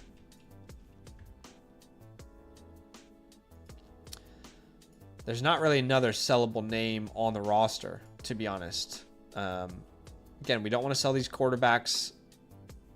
I would like to sell A-Rich, but not for the value he's currently going as. What we could also do is like look at teams that are running back needy and are contenders, like Skinheads. Do they have any young receivers we could build around? Okay, like a Jacobs for JSN type of deal, right? Where you're kind of building around, you know, your wide receivers instead long term. Right? Like that's your baseline there. It's another team that's competing right now. Casey sucks. Okay. They've got Lab McConkey, so like the same type of deal. Again, they need running back pretty desperately. And this might be something that you get done in season again rather than right now. But they're an option as well. They're also probably planning on drafting a running back anyway. Mike Kozinski. I don't think he really has a need. Yeah, those are probably your main options there. Blake Dunk. Blake Dunk could work. In fact, you might be able to go like Bucky Marvin.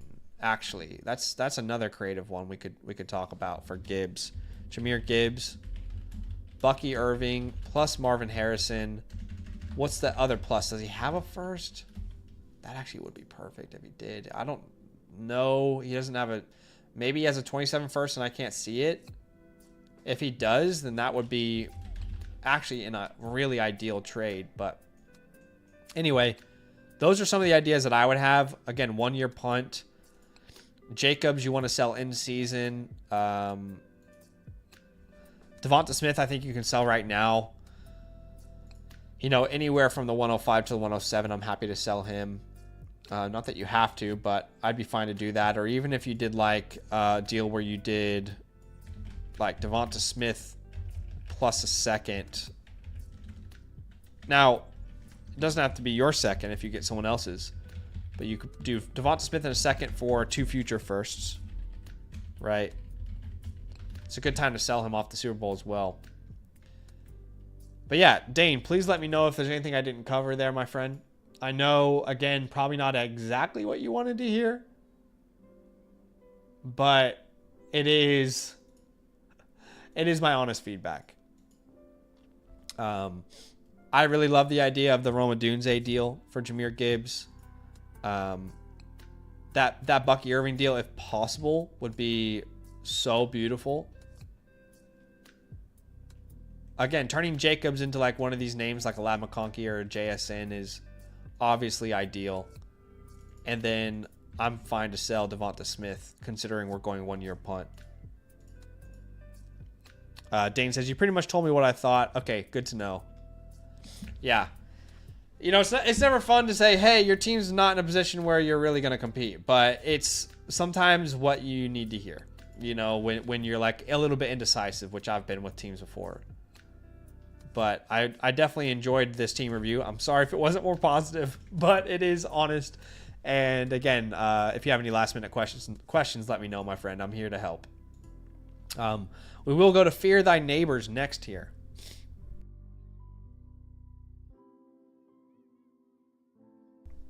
People are very stingy with picks, especially this year, sadly. And, you know, the good news, Dane, though, is that, number one, there's like this feeling that the 25 class isn't as good as people think. As it is better than people think it is. Number two, Jahmyr Gibbs, people are willing to pay a ransom for. So it's not like you're in a rebuild and you have Jonathan Taylor, you have Breece Hall, you have Kyron Williams, and we're like, how do we really get out of this? No, Jahmyr Gibbs, people are willing to pay a premium for. And I will say this just to clarify, my friend. If you can't sell him for a haul like this, do not undersell him. Just build around him. It's okay. Like, if no one's willing to pay you this right now, in season, they'll be willing to pay you that. But most people are willing to pay up for Jahmyr Gibbs at this point. You know? It's not one of those things where people are like, you know what? I'm going to try and get him at a discount. No, if you're buying Gibbs, you know that you're going to have to pay a pretty penny. At least in every league I'm in, right? I mean, that's why we call him an untouchable. But unfortunately, you know, in your position, there is no untouchable right now. All right, let's get to the next team here, which is Fear Thy Neighbors. And Sherm, I'm here again if you need any help. Is Fear Thy Neighbors with us? Are you in the live stream, my friend? It's a 10-team start 10 Superflex. Let's see. 10-team start 10 Superflex. So you're a middle ground starting lineup. Pretty even there with depth versus, you know, stars, if you will. Appreciate you, Dane. Appreciate your support, man. Tyler says, trying to trade JJ for the 101 and 102. Okay. That will be interesting. That's good context to know. In fact, you actually said that. Trying to trade JJ and the 109 for the 101 and the 102. I'd rather not give up a first in that deal.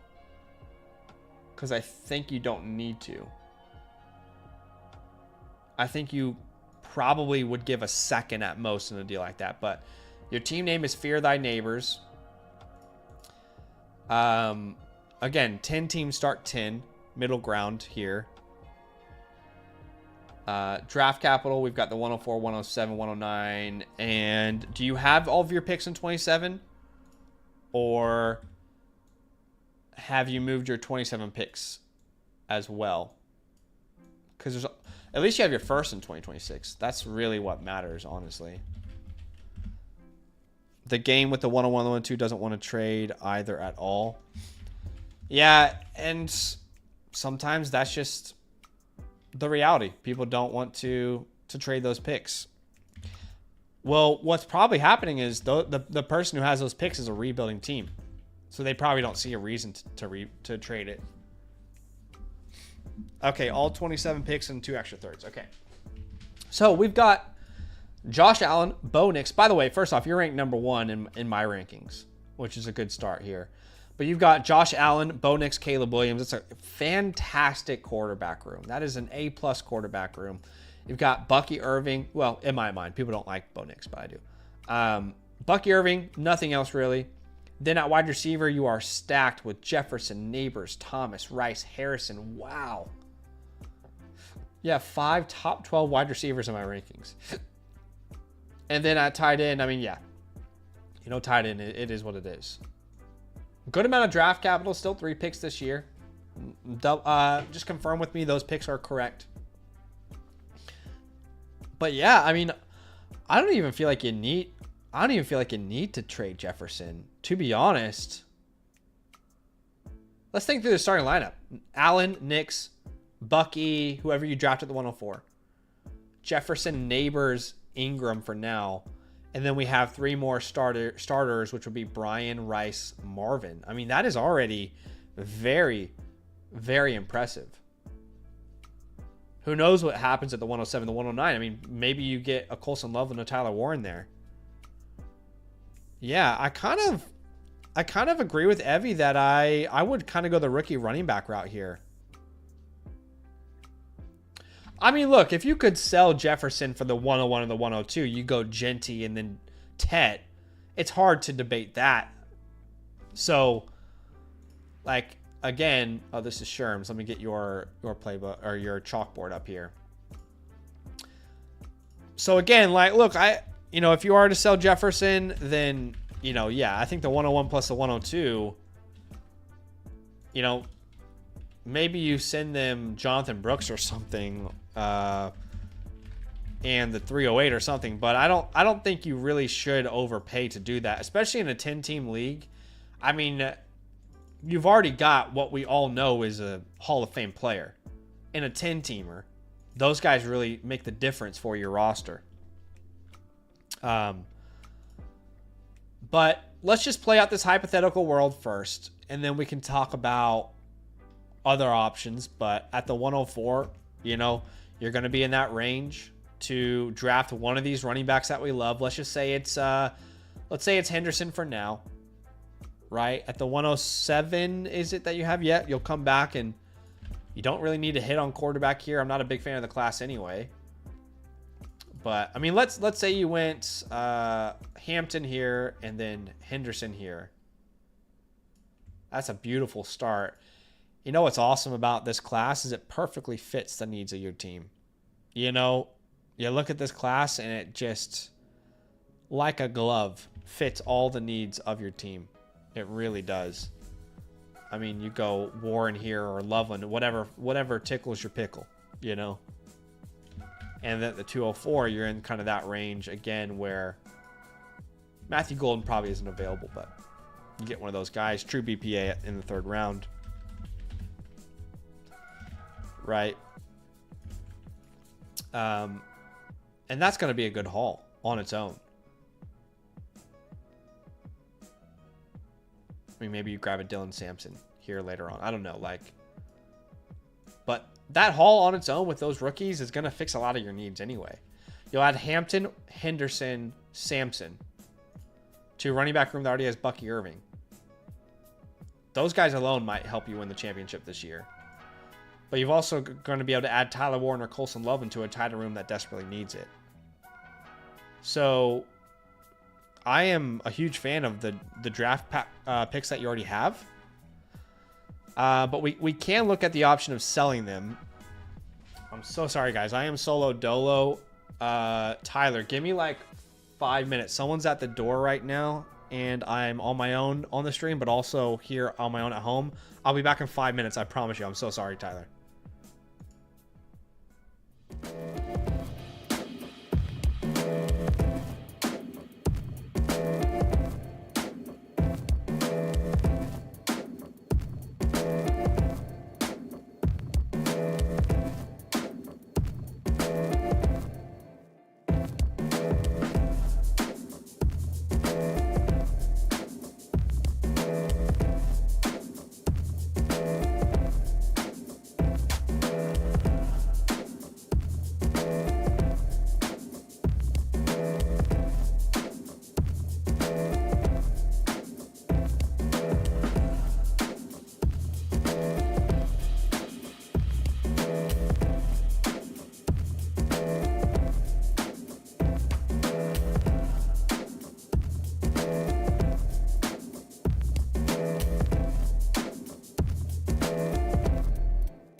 Okay, I apologize. Tyler, are you still with me, brother? I apologize for that, but we are back.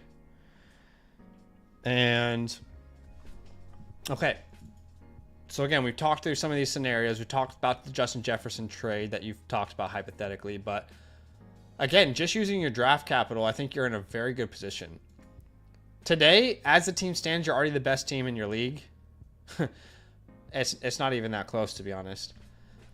But with this draft capital, it just makes your team just an absolute game changer, in my opinion. 10-team league. Love that you have Bucky Irving already. And literally all of the strengths of this class fit the needs of your team. So even though we'll be drafting true BPA, we're not even reaching at that position. In fact, I might be interested in like a tier up with some of these moves. Like if you can package like Evan Ingram and the 107. Like, can you go get a Trey McBride for that price?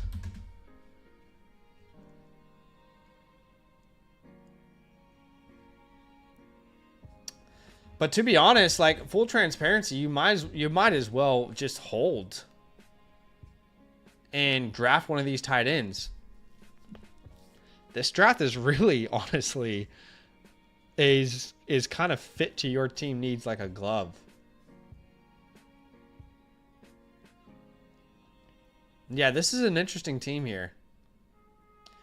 It's funny because you have no wide receivers that I want to sell. And Tyler, let me know if you're here with me, by the way, my friend. You've got literally no wide receivers that I want to sell in a 10-team league. I don't want to sell Bucky Irving. I don't want to sell Josh Allen because I think you're the best team in the league anyway. I don't want to sell Bo Nix because of how good he was. I'm not sure there's a ton of movement for this team. Like, full transparency. Your team is already in a very good place. I'm not really sure you have to go out there and do anything outside of draft. But if you want to draft, that's the way you can do it.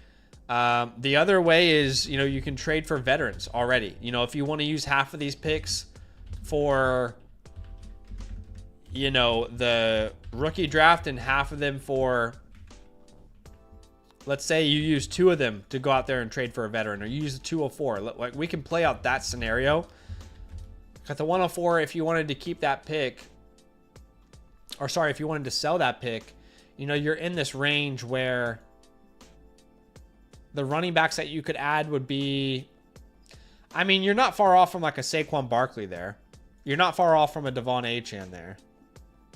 Right? That's the kind of range there. Like, if you offered the 104 and the 204, you could get into Saquon Barkley range. But again, I'm not personally wanting to do this. I'm just telling you every route that you can take with your team. I want to give you as much value in this review as I possibly can. Again, like that same type of trade would probably get you into the Devon Achane range, but you might even be able to get like a third back on return in the deal like this. So yeah, in that scenario, look, you don't get to draft a Hampton, Johnson, or Henderson, but you get a Saquon, package him with Bucky Irving. Just imagine the starting lineup with Saquon Barkley. Josh Allen, Bo Nix, Bucky Irving, Saquon Barkley, Jefferson, Neighbors, Ingram, Thomas, Marvin, Rice. And we haven't even talked about who we'll add at the 107 and the 109. That's incredible already. But of course, if you pay up for this and then one of these running back prospects that we love, you're not able to get your hands on, you might be upset in hindsight as well. So, it's another tough one to look at. And those teams probably won't trade. That's okay. Just throwing out like all the options that you would have available to you. Here's the tough part. Outside of running back, I guess we could try and go trade for a tight end. But we don't need quarterback. We don't need wide receiver. You know what I mean? Like, looking at your team, Tyler, again, this draft literally fits your needs like a glove. The other route, which I was going to explore, is like sitting the 107 and the 204, does that get you in Trey McBride range? I would love that for this team. But of course, we have 2 incredible tight end prospects in this class anyway, with Loveland and Warren, that you might be able to get the 107 or 109. But, you think about that world. All right, so let's say we get Trey McBride here, hypothetically. Well, we still are able to draft a Hampton and a Henderson. Or maybe not a Hampton and a Henderson, but maybe a Hampton and a Judkins, right? We come back here at the 109 and Quinshon Judkins is available. Right? Like that world we start to live in. All right. So we added Hampton, Judkins, McBride with our draft capital this year. So we add Hampton, Judkins. Judkins becomes your RB3. McBride becomes your starting tight end. And then if you do that, you can actually look at selling Evan Ingram in season. Again, like in season. You can't really sell him right now. He's got no interest right now. But with Liam Cohen being there, I imagine like week 5 or 6 or so, you could probably get a mid-second rounder for a competing team who needs a tight end that they can start on a reliable basis. I mean, we're only 1 year removed from him being a top 5 tight end on points per game basis. Cole Kmet is another name that I would be looking to sell in season. If he gets some sort of bump from the Ben Johnson hiring, I would take any second in any year, because I just don't believe that Ben is going to want to build around him personally. Jonathan Brooks is another name where, again, if you can get any second in any year, then you take it. Otherwise, you hold it. Just, there's no reason to sell him for a third.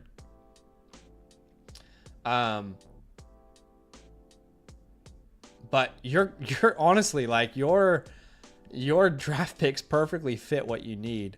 I might try the trade for McBride. Tyler says, yeah. I mean, because again, if you do this deal, and I wonder what KTC would say about this. Like, let me just make sure I'm getting the right range, because I typically have a good feel for range because I do this every day, but I just want to make sure I'm kind of close on this. Yeah. Wow. I mean, could that be a closer even for what KTC? I feel like I know KTC values off the top of my head by heart. But again, you make a deal like this, you still have a ton of flexibility with the 104 and the 109.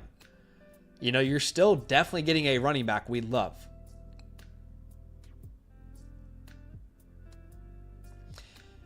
And if you're able to get this deal done, like the other way is if you want to keep the 204. Let me just throw this out there as well, because the other hypothetical option is you send like Evan Ingram, and actually that might actually be better. Yeah, that actually might be better if you try that first. Evan Ingram and the 207 for Trey McBride. And the 107 for Trey McBride. Because then that leaves the 204. And in that scenario, at the 204, we can try and go get a veteran flex, right? So veteran flexes that come to mind, like the Joe Mixons of the world. I'll create 2 categories here. One for running back, one for wide receiver. But the Joe Mixons of the world comes to mind. The Alvin Kamaras.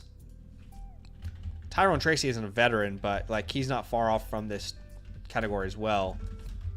You probably can't get Tyrone Tracy that cheap, but again, like these are the names that you start a conversation around. James Conner. I'm not really comfortable drafting any of those other names. David Montgomery actually could be in this tier as well now. And I would also be obsessed if you could get Chuba Hubbard. I keep telling people to go buy him because he's just so damn cheap. But like, you've got a real hype name on your roster like Jalen Coker. If you package him, does that get you Hubbard? That would be, oh my gosh. Like, if you get McBride, you move Ingram in the McBride deal, and then you use that 204 plus Coker off the hype. I mean, shoot, we'll add Braylon Allen into that if you need. We'll have Jonathan Brooks into that if you need, right? Like, what do you need to get that done? You probably don't need to add that, but you see where I'm coming from. And then I prefer that route, but if you want to go like veteran receiver, the list is not huge. But you go to like the Cortland Sutton, Jerry Jeudy range, right? like that's kind of where those conversations go. Pittman, I guess Adams.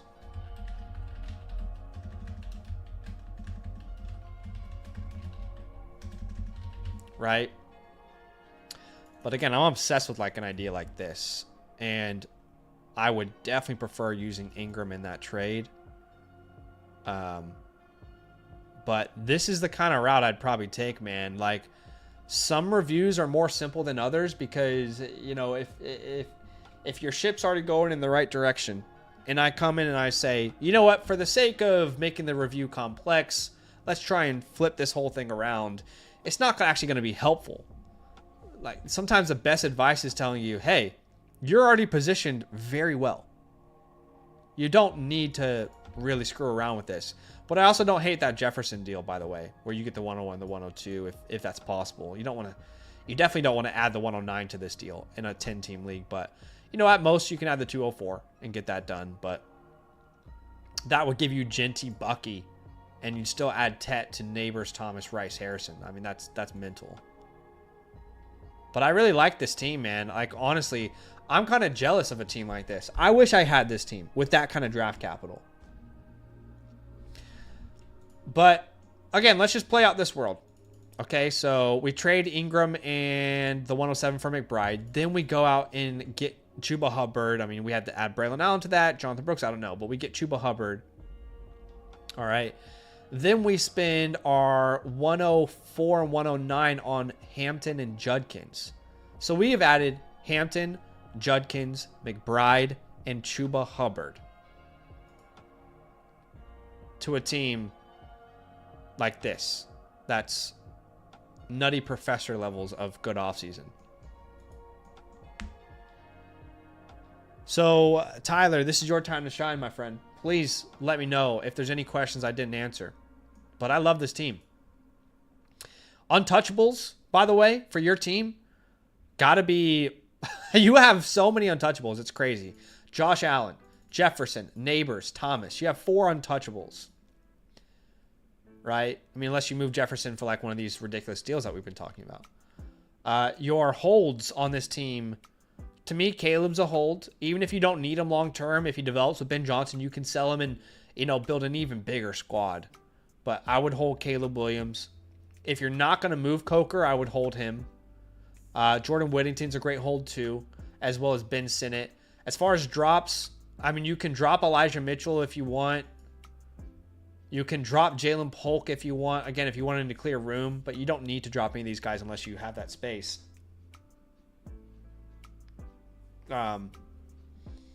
So. And then did I give your team a grade? I don't know if I even gave your team a grade yet. But again, Allen, I mean, like this is an A team. There's no doubt about it. This is like a solid A flat. Like, you add McBride, like, honestly, you add McBride to this team and do the moves that we made, you're close to Thanos, but you're not quite there yet. But you're definitely an A-flat team. Draft capital, you have your first the year after as well as 27, so that's a solid A-. Overall team grade A. I mean, this is an incredible team. You should be the favorite championship contender this year. So I think that'll be it. Was just looking for a couple more trade ideas, which this helped with. Okay, that's great. I'm glad to hear that. Yeah, I really, really love that idea of like Ingram, 107 McBride, 204 Coker, and Hubbard. That's got me hot and bothered thinking about getting a deal like that done. But I appreciate you, my friend. I'll be here reviewing Georgie's team. If George is in the chat, if we got Georgie in the chat, let me know. But I'll be reviewing his team. And Tyler, feel free to chime in if you have any questions as I go through his team. But if Georgie's here, let me know. Let's have a look here. Man, imagine having Josh Allen, Jefferson, Neighbors, Thomas, McBride. I mean, the rest of your team is just burning buy-ins at that point. You've done a great job, man. All right, let's go to Georgie here. Hiya, Georgie. Has anybody watched, what's that movie called? Is it It? I can't remember what that movie's called. But let's get to Georgie here. Georgie's here. I love it. Love to see it. All right. Again, if you guys are out there and watching this stream, to get your team playbook, which everyone that we've done the review today, they're going to get their playbook within 72 hours. But to get your team playbook, it's very simple. You can either become an annual Mother Flocker member with the promo code LAND. All right. Not only do you get that team playbook, but you also get our rookie report. Our rookie report vouchers on the site for, the trade vouchers, start sit vouchers, the premium tools, the databases, and you're supporting our channel as well. And then, of course, discounts on any other purchases you make on the site. The other way is, regardless of what promo code you're using, you can buy a team playbook a la carte through the Flock store. When you're on the Flock site, you'll see at the top right a little button that says personal advice. All right. And then you'll see the team review section. Just when you go through this, make sure you choose Land, Zach and Badaki from Fantasyland. And if you want it live, just choose the live tier. All right, Georgie, which is probably the last one of the night here. Let's have this refresh. Hold on. Okay, here we go. My only picks this year are the 101 and the 309 in a 10-team one quarterback. All right, so we have the 101. We have the 309. That's good to know. Your team name is Mean Machine, and you're currently ranked 2nd. And based off of this graph, it looks like you have very little draft capital. But it's that is good information to know, because your league may have not officially submitted the draft order. That might be why it's not showing up just yet. So it's good to know exactly where you stand.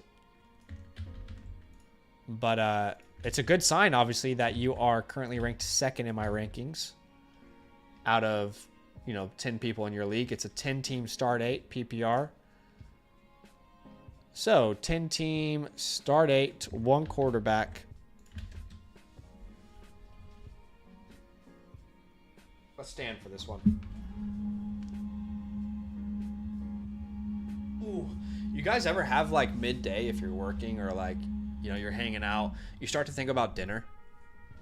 Am I the only one who does that? You start to think about dinner and you're like, oh, there's this barbecue place. And Sydney doesn't do great barbecue everywhere, but there's this barbecue place that does great barbecue near me. And I'm just starting to think about the brisket. And I'm like, oh, nice Coke Zero. Anyway, sorry. You have all your 27 picks too. Okay, great. All 26, all 27. That's great. I love dinner. Me too. All right. So your starting lineup, by the way, you got Joe Burrow. I mean, in a one quarterback league, these guys all mean nothing. But Joe Burrow is a fantastic starter. Breece Hall, E.T., and Spears. At wide receiver, CD, Puka, Bryan, Jason, Addison, Metcalf, Godwin. You're so deep there. That's what she said. Or he. Tucker Kraft is a good starting tight end in Dynasty. So thinking through the starting lineup. Again, 10-team start 8. Burrow, Breece, Etienne, Lamb, Puka, Tucker, Thomas, JSN. And then on your bench, you have Addison, Metcalf, Godwin.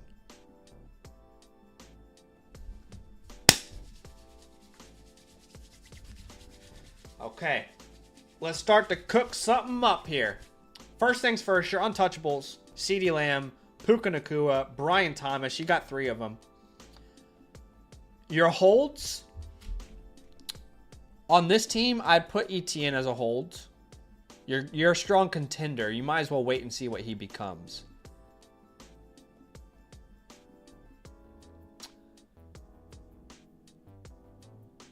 Oh, wow. I didn't even see the rest of your team here. I definitely like Etienne as a hold. I definitely like Kraft as a hold. I'm not really bothered about the rest of the low-level names here as holds, to be honest. Like, I would move most of these names in a trade if it got it done for me. As far as cuts, I mean, you got a lot of cuts. I mean, honestly, A.T. Perry, I don't even think A.T. Perry's on a team anymore. You can definitely cut him if you're trying to make way for new names. I know Clyde just signed a deal with the Saints. I don't think he's going to be an important part of their team. If you need to clear space, that's another name that you could cut. Let's be honest. You could cut Xavier Hutchinson if you wanted to. You could cut Ray, and then you could definitely cut Mac Jones and Deshaun Watson. Deshaun Watson's not even going to net you a 4th-round pick in a 1-quarterback league, you know? So you have plenty of drop options. Again, only if you need to make the space. Max says, love you and Badaki, by the way. Easily the best fantasy and especially Dynasty content creators out there. Really excited to see how the NFL draft shakes out. I appreciate you, man. That's very kind of you to say. We love doing it. We love doing it. Honestly, I still don't understand how this is my day-to-day life that I get to talk about this stuff. So I'm glad you guys enjoy listening to me talk about it. Okay, so you start in extra flex. So, Georgie, that means you're actually a start 9? Is that right? So you're not meat and potatoes here? Are you telling me you're a start 9? Is this what your lineup looks like, Georgie? Start 9, not start 8? So you have 3 flex spots, is that right, instead of 2? Because that actually will that will definitely heavily impact the way I review this team. But yeah, okay, so great news. This team is good. I mean, I'm probably gonna put this team at like a. This is. I gotta kind of lean A- because I know we have Ashton Genty already. I'm gonna lean A- here. Honestly, this is a very good team. I'd say you're a contender pathway. You're definitely contending this year. Okay, so it is start 9. I'm gonna try and put that here so Badaki sees that later on. Hopefully he sees that. Let me actually put that down there where he puts his notes. Okay. Okay, start 9. Okay, so yeah, very good team. Draft capital grade, I put, B flat. Nothing crazy. You had the 101, which is great, but outside of that, your picks are probably going to be late, which is good. We want to win the championship. This is very simple. You draft Ashton Genty with this team.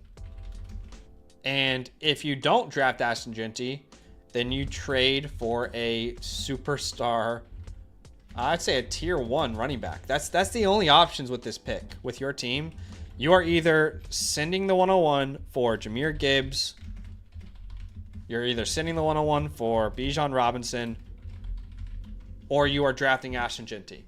There is no other outcome for me if I had this team, because we add one of those names to this team, it's Jover.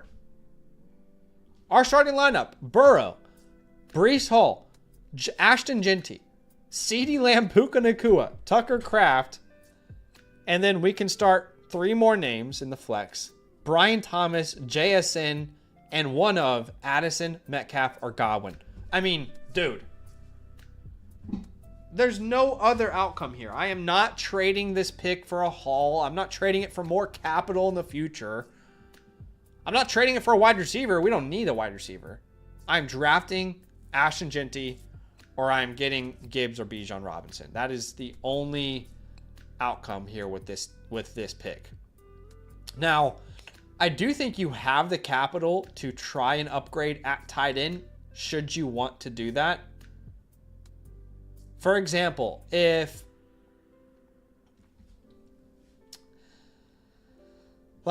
Chris Godwin signs a long-term contract somewhere, people, will be much higher in him. If you can package Chris Godwin and Tucker Kraft, and you can go out there and, tier up.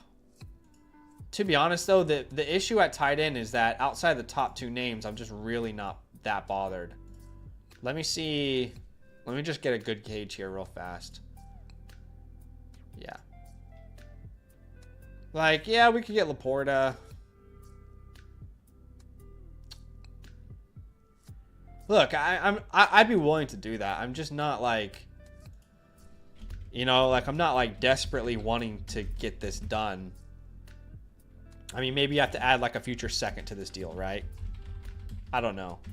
And do you get Sam Laporta and a future third? I don't know what exactly is possible, but that's an option. You know, the other option is you go a little bit harder and you say,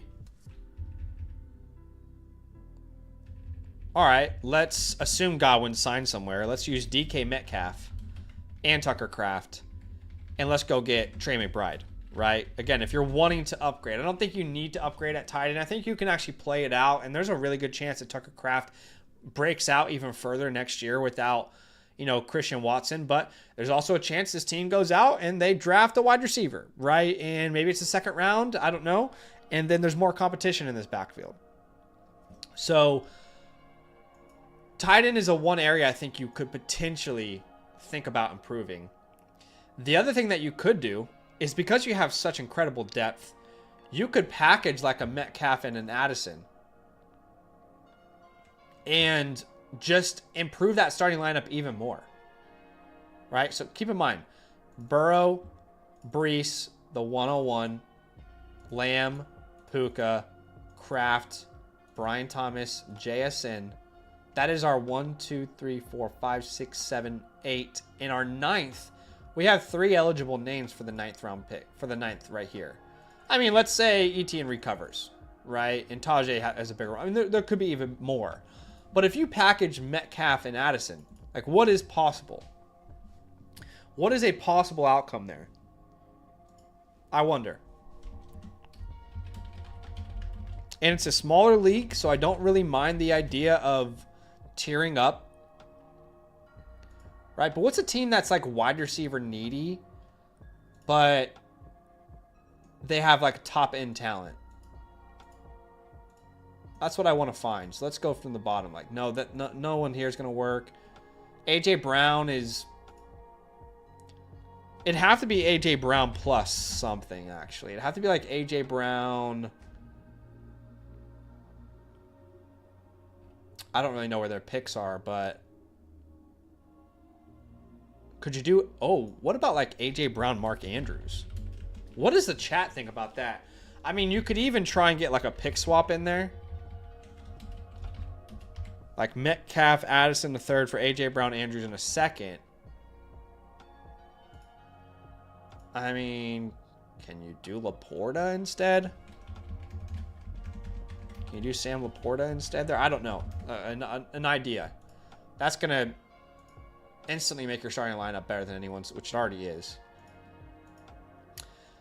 Amon-Ra. I don't think we could get Amon-Ra with this package. But I wouldn't stop me from trying, you know? Again, I don't think Amon-Ra is possible. I actually don't really know we should waste our time looking at that tier. I think you're more, yeah, like Nico Collins was what I was going to say. I think that's more the range here. Nico Collins. I mean, shoot, do they have a... They have like a Josh Downs, like a James Conner. So you could actually throw your second on there. And if you wanted a little bit more depth for buys and injuries, you could ask for a Josh Downs.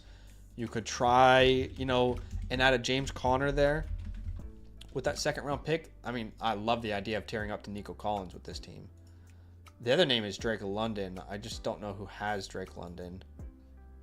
I assume this guy with all the depth is not looking to get more depth. But would that stop me from sending a deal? No, of course it would. But again, I don't think the guy who already has an incredible amount of depth is probably looking to add more depth. Right? But would it stop me? No, wouldn't stop me. What? Can you add for McMillan? Can you try and add McMillan back or something? I don't know. I really like the idea of like this Nico Collins deal. I'm a big fan of that. Would be really happy if you could end up with like a McBride. Again, if you're going to sell the 101, it's Bijan Gibbs. There's no other option. We also talked about trying to use Godwin and Kraft as well, which I like that idea.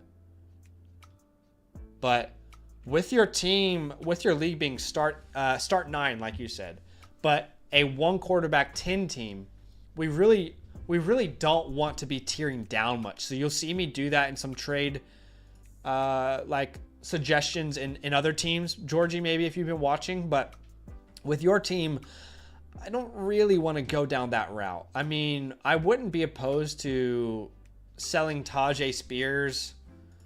You know, if I can turn Tajay Spears into like a 201 to 206 range, I doubt you get the 201, but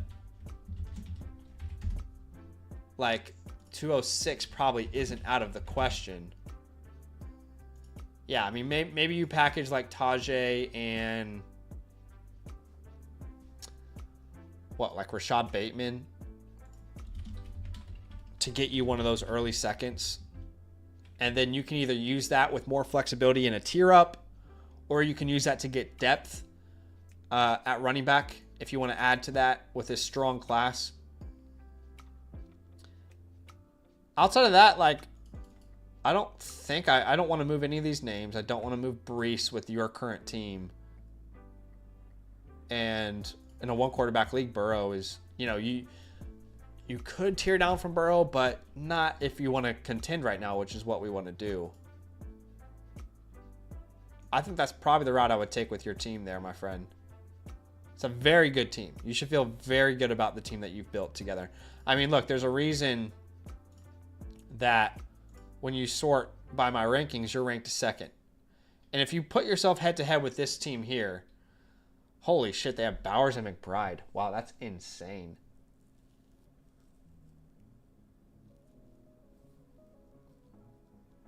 I really think it's a toss-up between you guys. When you put these teams head-to-head, side-by-side, your running back room is going to be better than theirs. Your wide receiver room is better than theirs, but clearly they have a better tight end room. Georgie says, really like the Collins trade idea. He was looking to move him earlier this month, too. Okay. I love that. I would be so happy with a deal like that. Again, Downs or Connor, just give yourself some depth there because you're technically losing the depth with DK Addison, but just give yourself one more depth piece if you go that route, you know? And I don't think that's an unreasonable ask either.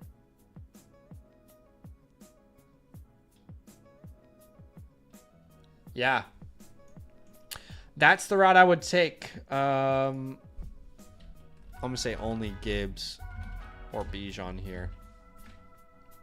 And then, of course, at the 309, like, you know, obviously we don't have any idea right now. If anyone can tell me what the 309 is, I'd also like to know the Powerball numbers because they can see the future. But this is such a good team, dude. Man, there's been a lot of great teams on today's stream. I'm kind of jealous. The amount of people who had, like, Brian Thomas, Navers, Brian Thomas, CD. Like, y'all lucky, man. George, let me know if there's anything I haven't covered. Please let me know if there's anything I haven't covered, if there's anything I didn't go in depth enough on. Don't feel like you can't say anything, by the way, because I am here to help you. This is your time to shine. So if you think I didn't cover anything and you're like, actually, I have this question or I want to know more about this, just please feel free. This is your time to shine. Chandler says, I own the Jags backfield. Would you trade them for the 112 and the 201 in a one quarterback league? Oh, yeah, for sure. I love Etienne. But you're not getting anywhere near a first-round value for him in any of my leagues. And I don't think you can get the 201 for Tank in any of my leagues either. So, yeah, if you're able to get both the 112 and the 201, I think that's a huge steal, Chandler.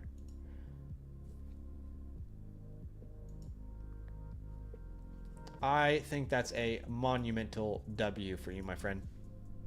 Huge W.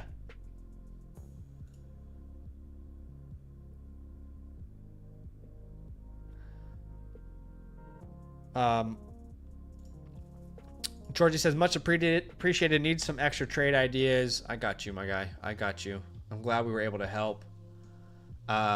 Did you become a yearly member? Because if you did, a lot of people don't realize this, but we try and say it when we talk about our yearly membership. But if you did become a yearly member, what some people are starting to do, which is really smart, you get a free trade voucher on the site when you become a yearly member. So what a lot of people are doing is when they get their team review done, they'll go out and try some of the trade ideas, and then they'll go to the store here, trade question. They'll select the league that they got their team reviewed in, let's say I got a team reviewed here in the Alpha League, right? And then they'll submit a trade here, and they'll use their free voucher that they get when they sign up, and they'll say, "Hey, just did a review. You know, this was a trade idea. This is where I'm landing. Do you guys like this?" And you know, it's been fun to like revisit some of those reviews. But yeah.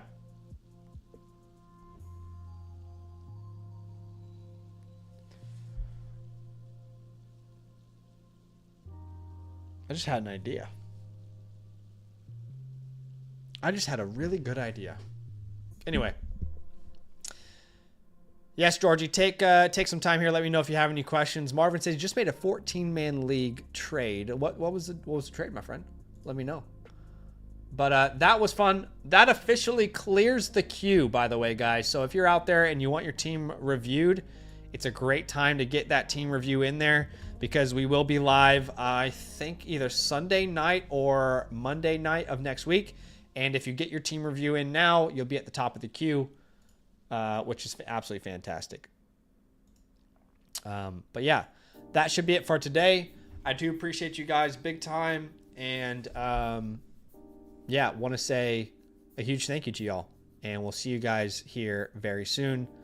Nothing but love. Nothing but love. Unless Georgie's got any last minute questions, which I want to make sure I let him hit me with anything. Okay, awesome. All right, guys, enjoy the rest of your days, and we'll see you soon.